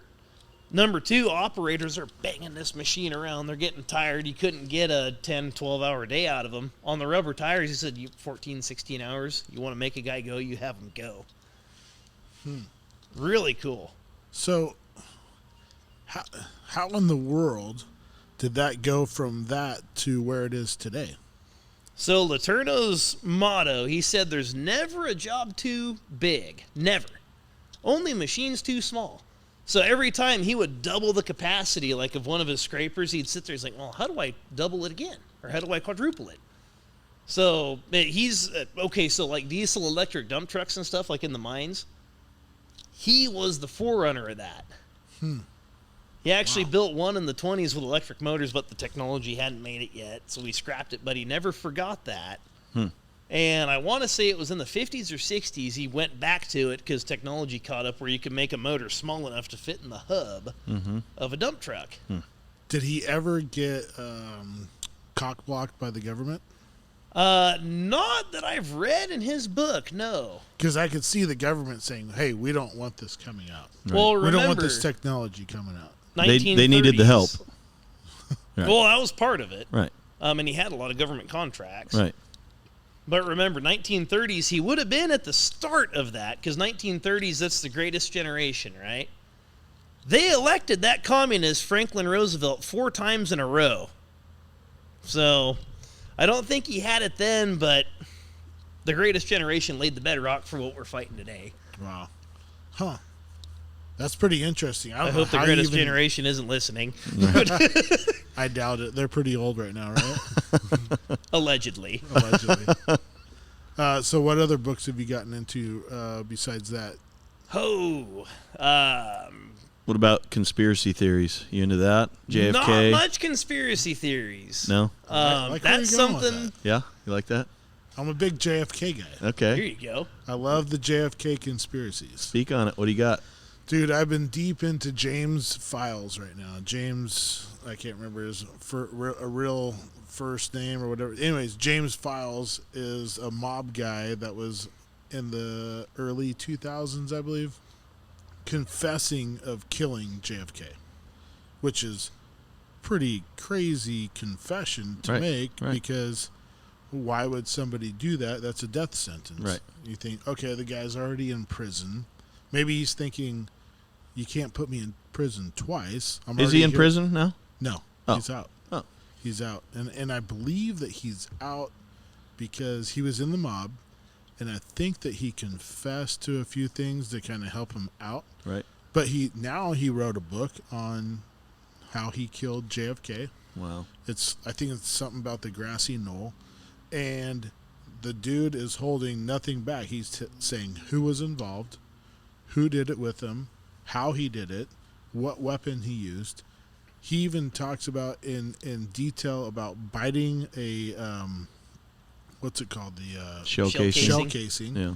He bit it with his teeth, chomped down on it, put a bend in it, put it up on the fence post. Wow.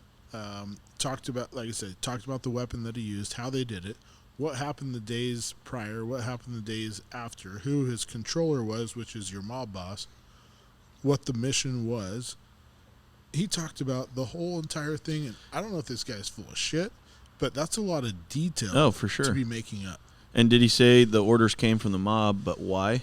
What was their beef with JFK? It was he was at that level of just a hitman.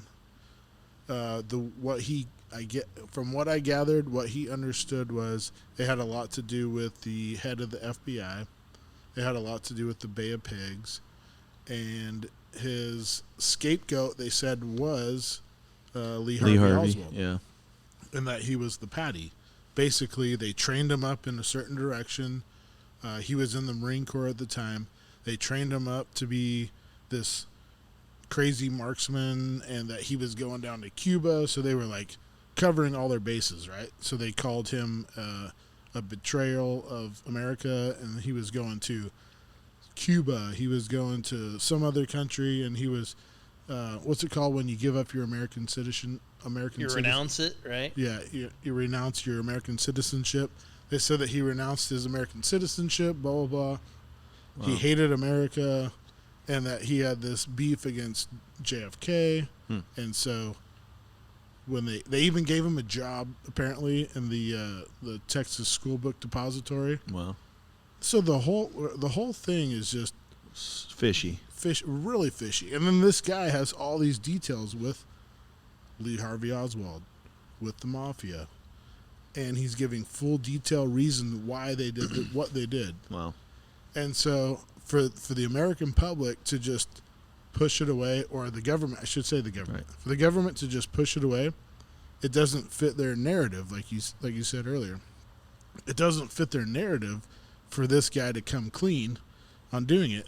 So why hasn't he been charged? Because it doesn't fit their narrative. Right. He even went into full detail on how many people were there, what the mission was, headshot mission only, and if first guy misses, second guy misses, third guy shoots. So he only brought a gun that can only load one round. Single shot. First guy hits, second guy I believe misses, he makes the headshot. Wow.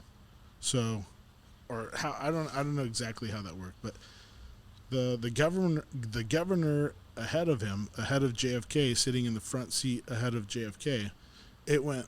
So supposedly the commission says it went through his throat, through JFK's throat, into Governor McConville or whatever his name is, through his back, out his leg, in through his wrist, and out.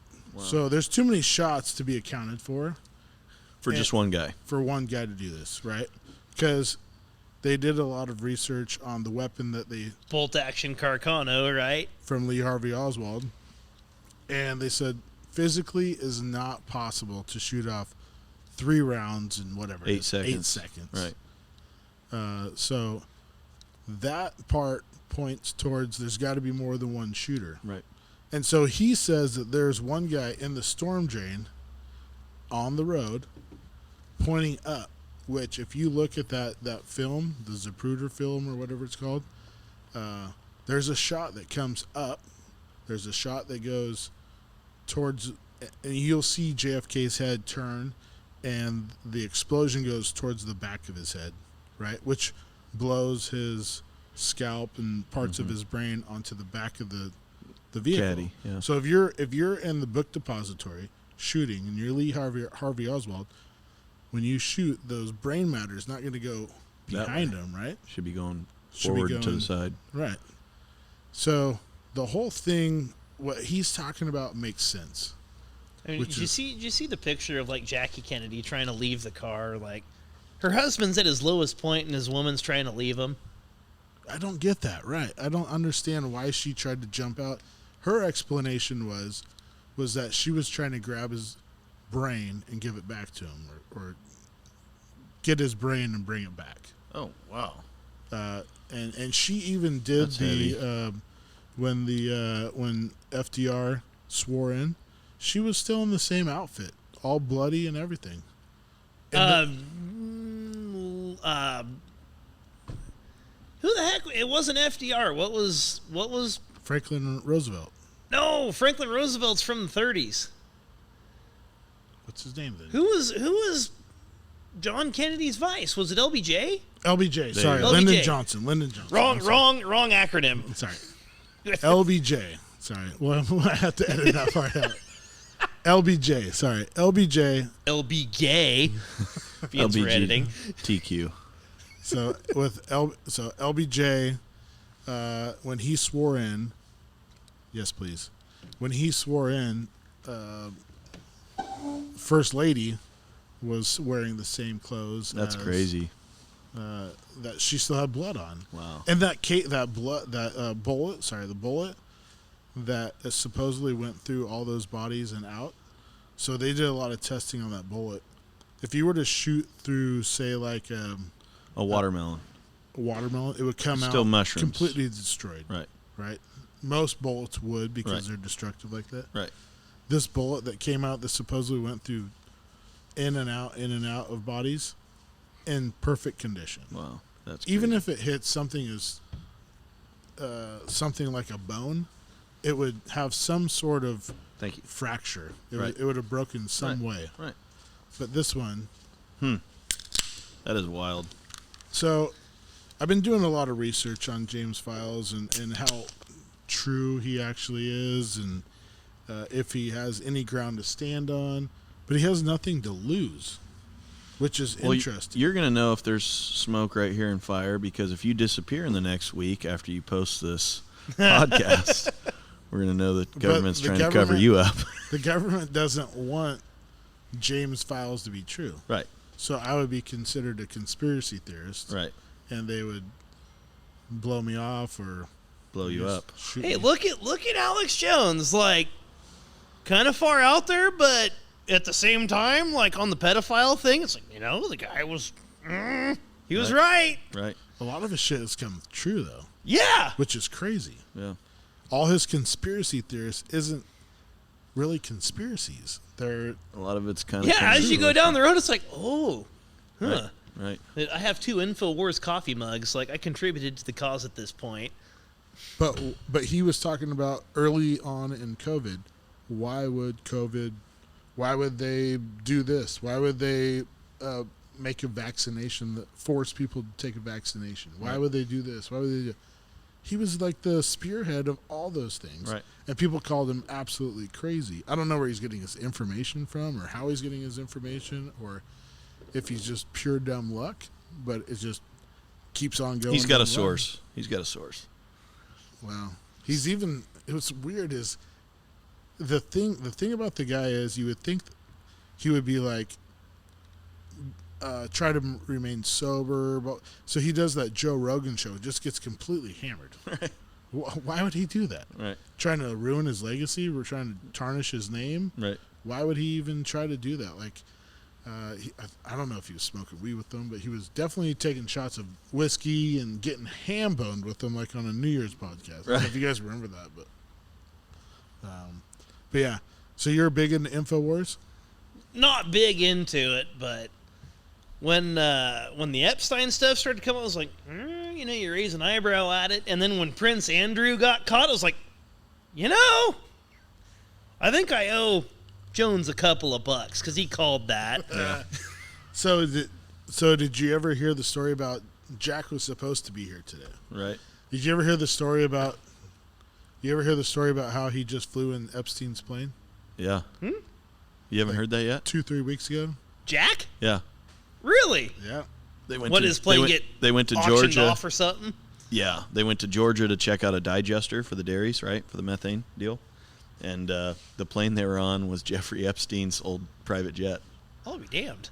Yeah. So one of the guys on the plane was started doing his research on the plane, and this is what Jack was saying. He said the pilot walked back to the back of the plane to grab a cup of coffee, and one of the guys on the plane doing the research, like, "Hey, how was it flying Bill Clinton around?"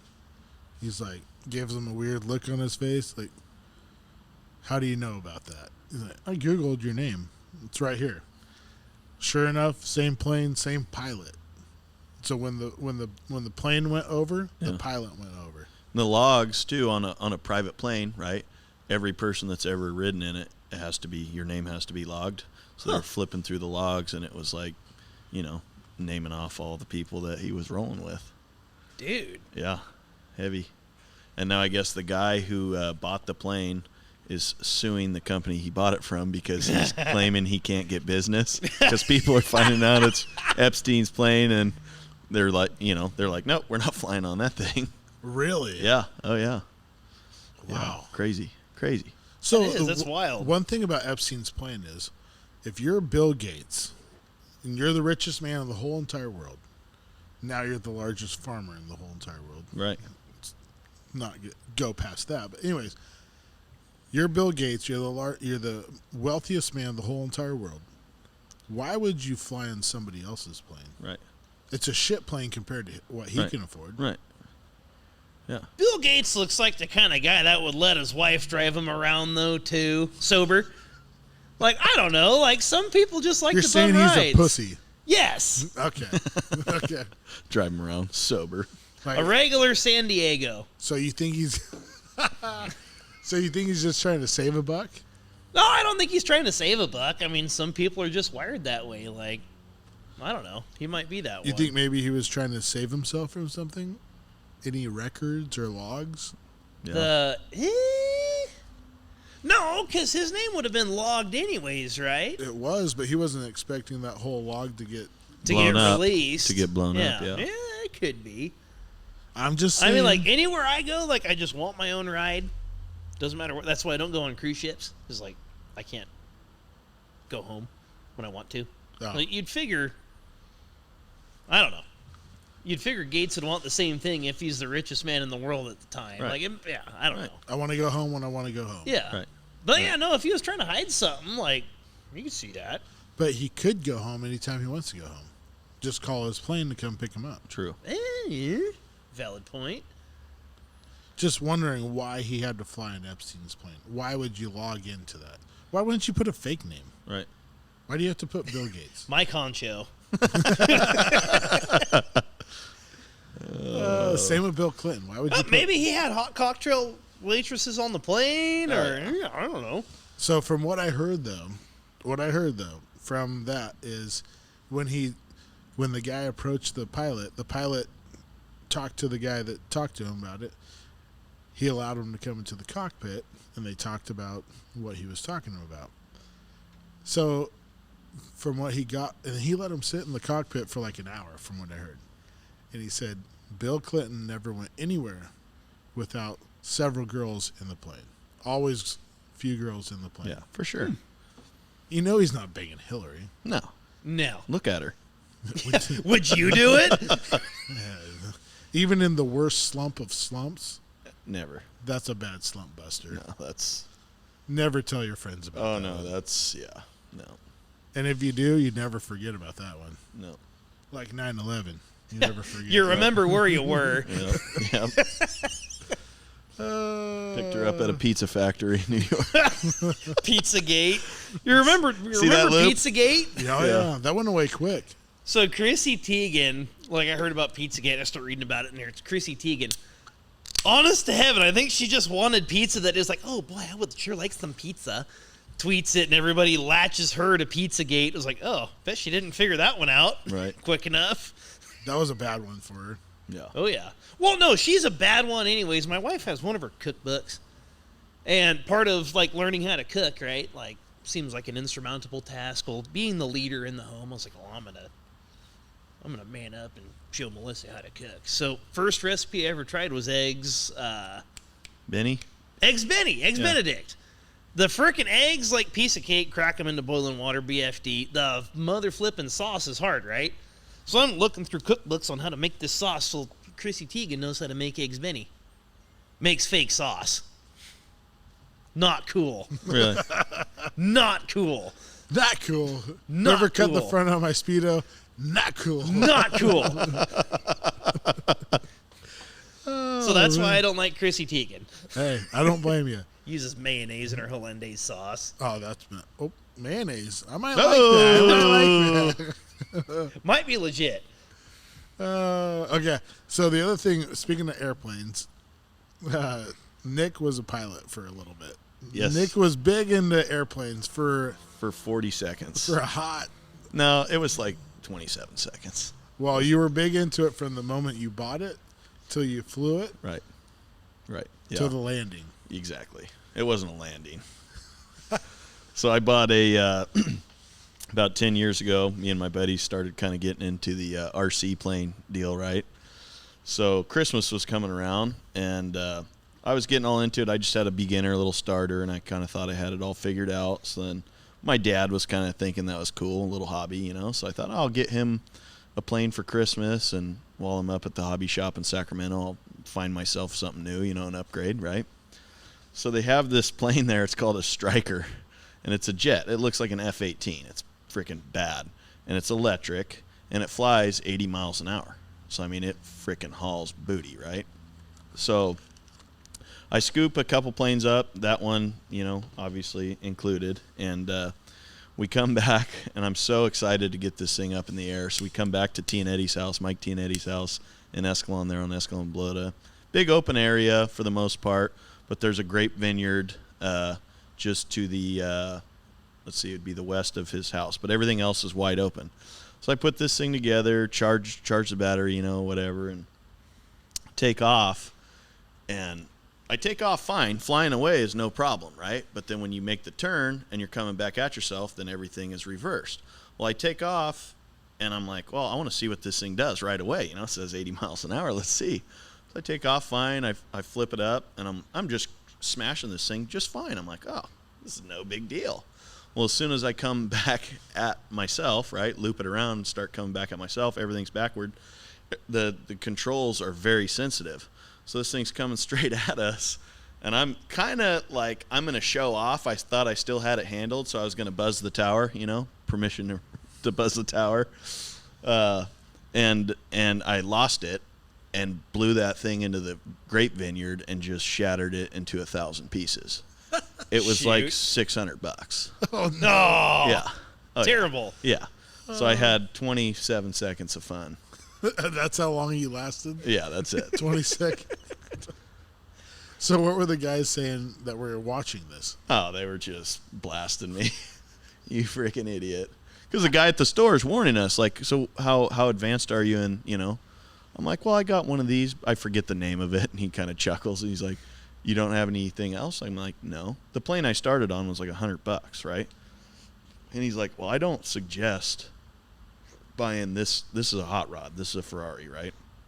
I don't suggest buying this thing. And what do I do when someone tells you can't have it? You want it. So I'm like, Maverick's going to buzz the tower. oh, yeah. Sorry, Ghost Rider. The pattern was full that day.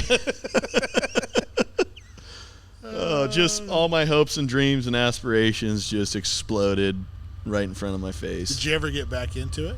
No, that was pretty much the nail in the It coffin. was the coup de grace. Yep, that was it. So about 20 seconds in the air, 30 seconds in the air? Probably, yeah. That was it.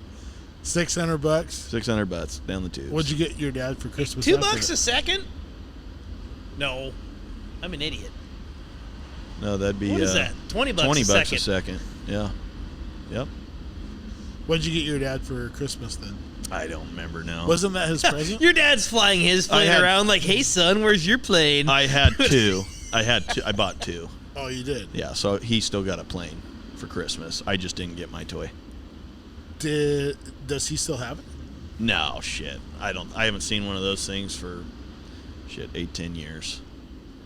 Once you blow them up, you got to buy all the parts to fix them all the time, right? So it's kind of like, it was like a single use, like a paper towel. Once it crashed and everything was broken, it's like, just throw it in the trash. Did he like the gift at all? Yeah, I think he liked it. Yeah.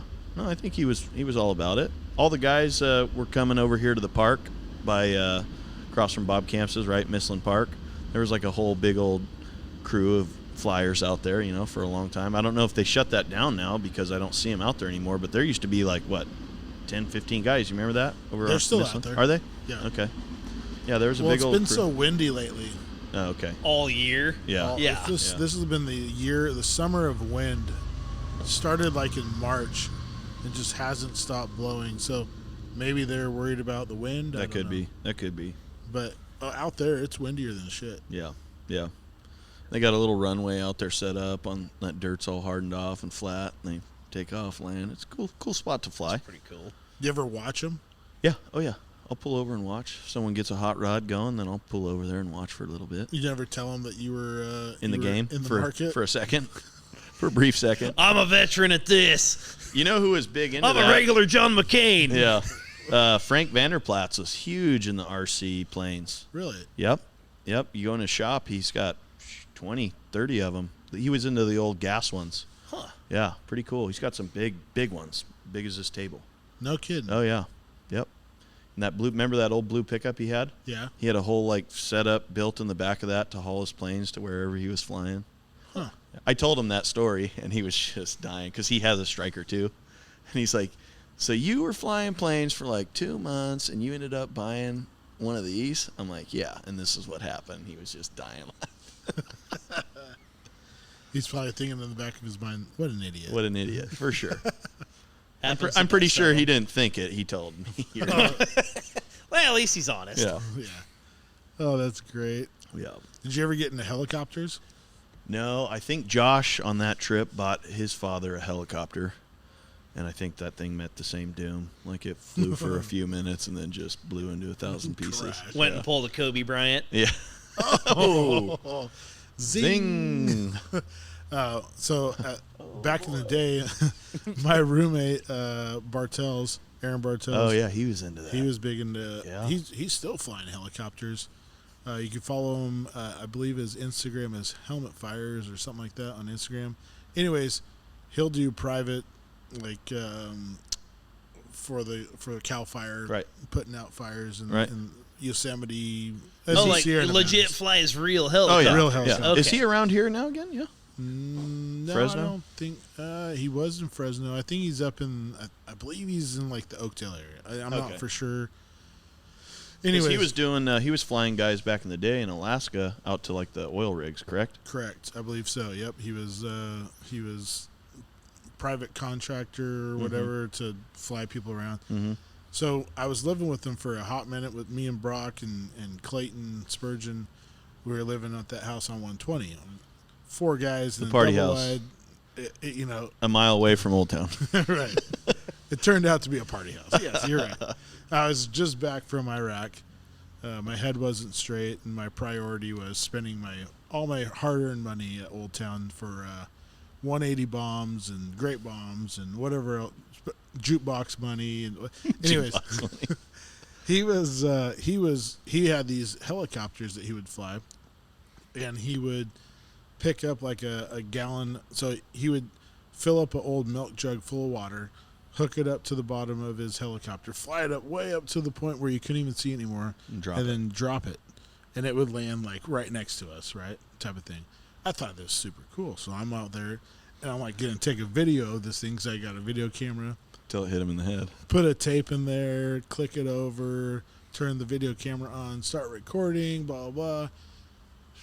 Watch it. Took a great video of this thing. Well, turns out I recorded over my Marine Corps graduation video. Whoops. Oh, great. So that video is gone. Oh no! And now I have a video of Aaron Struck from the Of a milk archives. jug. Yeah, dropping a milk jug full of water. that's so cool. What'd you guys do this weekend? Hey, you could pretend it's a communist and it's General Pinochet in the helicopter. All my accomplishments in the Marine Corps just gone in Dashed. seconds. Nobody could ever see them again. But nobody could take that away from me. But at the same time, I would have liked to have the video. Would have been nice Show to your have kids. the memento. Show your kids. That It would've was been nice. it was a whole family video, right? My family came down to San Diego. They took the video. Then it was a video of like us afterwards saying hello and meeting each other for the first time, and I recorded over the whole thing. So on that fishing trip, Josh, our friend that was riding with me, he was also in the Marine Corps. He showed me where the Crucible was at. That's Oh, really? crazy. Yeah, because it's right on the ocean, right? That Yeah. big. Yeah. You saw the hills? Yeah. Yeah. Wild, man. Yeah, the Wild. Crucible in the Marine Corps is no joke. Like, No. you tell other Marines about it and you talk about it, and it's not really that big of a deal. But the amount of miles that you cover in that many hours with that little No amount sleep. of sleep, Right. it's a big accomplishment. For Like, sure. The Marine Corps is not a fucking joke. No. No. Like, you think you're going to go there, some kids think they're going to go there to get free college. No. You're going to the fucking United States Marine Corps. Right. They're not fucking around. Toughest in the armed services. They're not joking around. Right. Like they teach you how to turn the light switch on, and this might be their negative part. They never taught me how to turn the light switch off. Right. But the Crucible is one of those things. They teach you self-discipline. They teach you integrity, honor, commitment, all those things that they preach about. That's no joke, dude. Yeah. In that hill that you saw, there was probably some dudes up on that hill when you drove by, but you can't see them. Right. There were probably some dudes up there contemplating, like, what the hell am I doing? Right. Or how much longer can I last? Right. Or when is this going to be over? Or, whatever. I learned a lot up on those hills for those few days. Yeah. About yourself About the and whole pushing thing. your limit. About how a team works. Right. Right? And then when you get done with it, the drill instructors, I learned that the drill instructors actually do hate me. They hate everybody. Okay. And they're part of the spawn of Satan.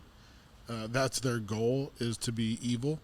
And they will let you do the whole entire Crucible for whatever it is, 4 days straight. No eating, no food, no sleep, all this exhaustion. And then they tease you. They say, okay, we have this thing called the Warrior's Breakfast at the end of it. You guys have earned your Eagle, Globe, and Anchor. Now you get to go to this Warrior's Breakfast, and you get to eat your ass off. Eat as much food as you want. You haven't had carbs in a long time, chocolate milk, whatever. You go there, you eat. Everyone's sick. Then they take you for a run afterwards. Oh No kidding. no! Yeah. Oh no! So you lose it all on the way. Everyone's puking at Oh the end of it. no! Yeah. How about So- some eggs Benny? What is this? What is this, mayonnaise? Chrissy Teigen's over there stirring it up.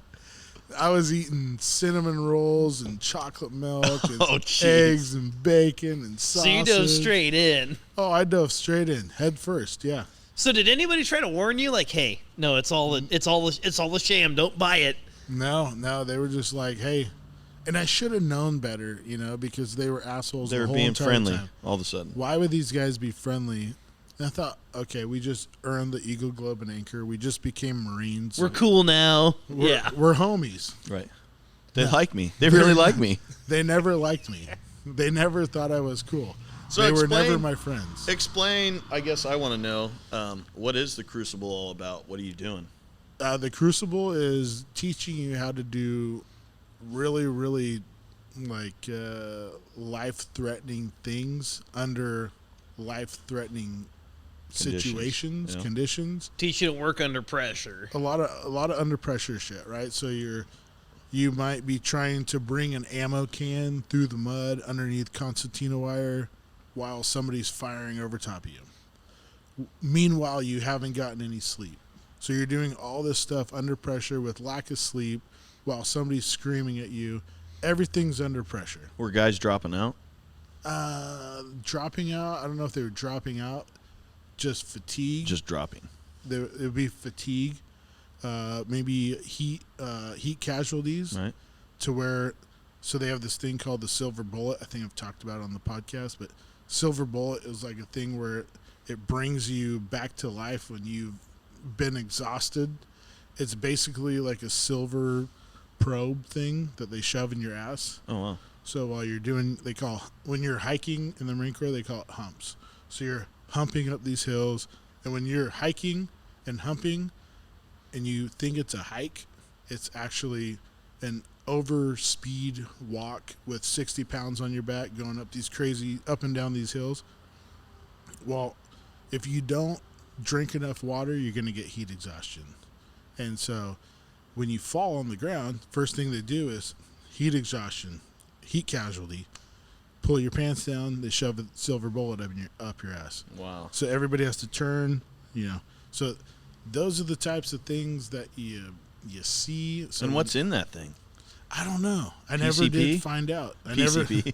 I never did find out. I thought maybe it was just the experience of something going up your butt and you jump at you. Which is logical for some, for Right. most. Does it dissolve? Or is it something? No, it's something that the doc puts in and pulls out. Oh. From what I gather. Something's going in you, though. There's a few dudes that got it and they were back to life. Like they were back to normal. Wow. Other dudes, you never see them again. They go back to so you could drop a week, right? So everything's based on weeks there. So if you're at week 17 or week whatever, you could drop back to week 14. That's where the thing starts. So everything's with training days and weeks. So when you go up to training days, something, maybe you're a heat casualty. Well, you got to go to a company that is basically to bring you back to health, I guess we call. Not PCP. PCP was pork chop platoon, which meant you were too fat, but it was they call it like There we go. it's called more like a broke dick platoon. Gotcha. So when you're broke in the Marine Corps, like when you break your leg or you break something, or a lot of like stress fractures in the shins. Right. So when you're a broke dick, you would go back to broke dick platoon. So say you get a heat casualty, you go to broke dick platoon. You might stay there until the doc says, okay, You're good. Thompson's good to go. He can rejoin a new group. Well, meanwhile, your group's already graduated. Right, they're done. Or might be Right, 3 or right weeks there. ahead of time. Yep. So you're not going to be able just to get back to them. You got to join a new group. Who's in that phase? Was in that phase. For sure. Yes, phase, what it's called, actually. So if you get a heat casualty during the third leg of the crucible, Right. well, then you go back to the beginning and wait for the next group to pick up to go through the crucible. Could you imagine if you're right at the end? Oh, dude, hey, I know guys that have been in Marine Corps boot camp for 2 years. Oh, my Lord. 2 years. Absolute living hell. Wow. And they were not about to give up. You know what? What drove them was the people back at home that basically told them they were losers. Wow. And they weren't going to give up. Wow. And this dude broke his legs like 3 times, stress fractures in his Kidding. in his legs. Yep. Hey, hats off, man. Oh, tip of the hat for not giving up. That's Yeah. great. I don't know where some of those guys are today, but the dude that I met that joined my platoon because he picked up with my platoon, Right. he had 4 times his legs broke. Wow. And he had the opportunity to go home several times because, hey, you've been in here so long, we'll give you a medical discharge and you're good to go. He's like, nope. I came here to become a Marine. Wow. I'm going to leave a Marine. That's great. And he ended up leaving with us Good. as a Marine. Good. We had other dipshits, though.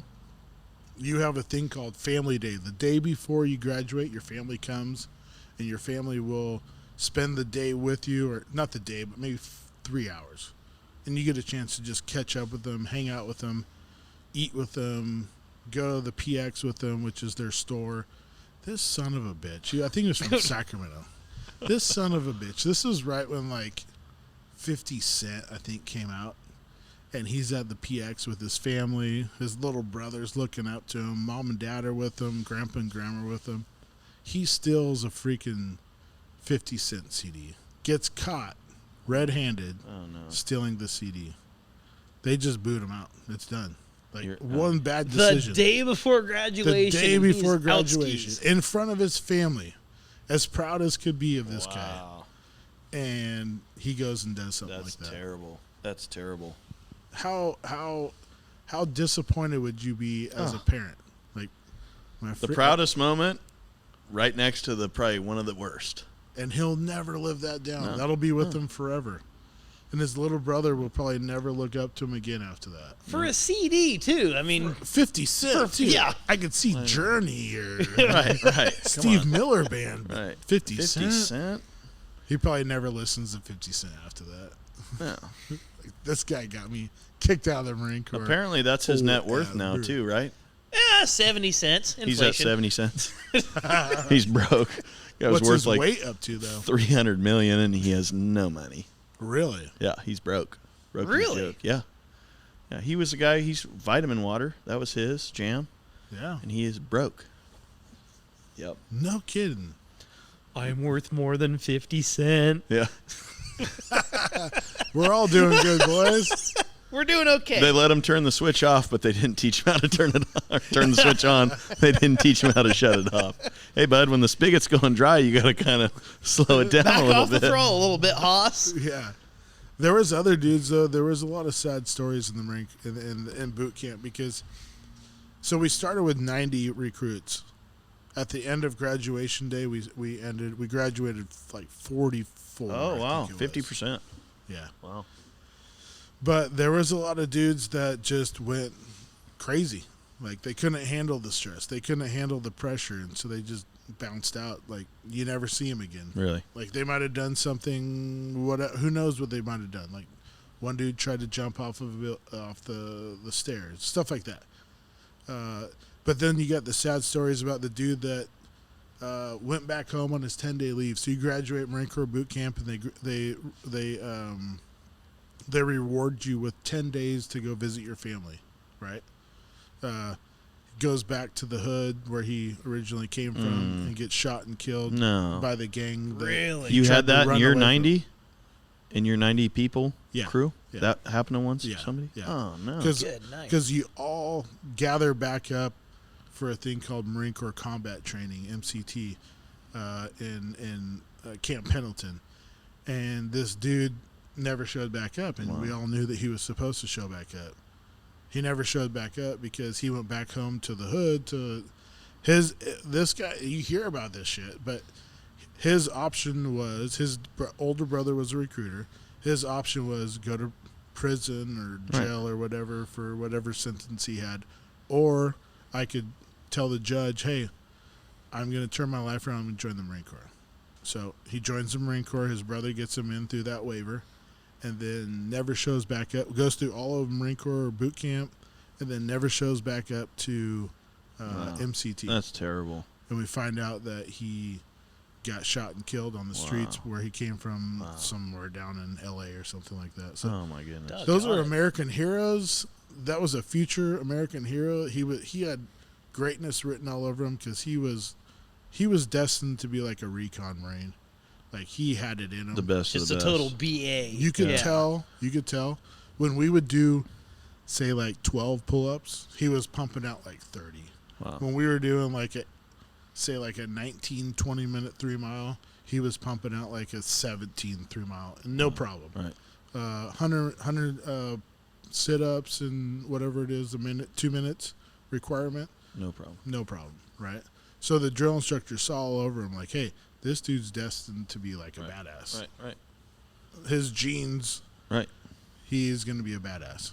He's going to be an American hero, right? He's going to join something better than the rest Some of us. special forces. And then he goes back home and he's a victim of his own circumstance, right? His own environment, Terrible. which he thought he was getting away from. So you see a lot of that shit, and it's really sad. And you see the other guys that don't like it, and they could do whatever they want, but they don't like the Marine Corps, so they do drugs on their 10 days, so that way they don't have to come back. So you see all kinds of that bullshit, and it's really sad.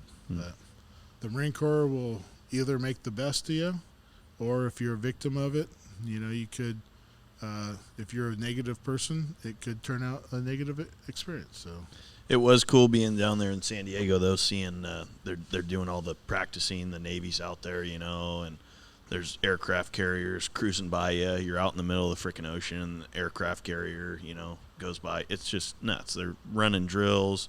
They got all the battleships out there, and helicopters are coming down. They're just practicing. So it's, as an American, that's cool to see. Like, hey, nobody stops working, protecting the country.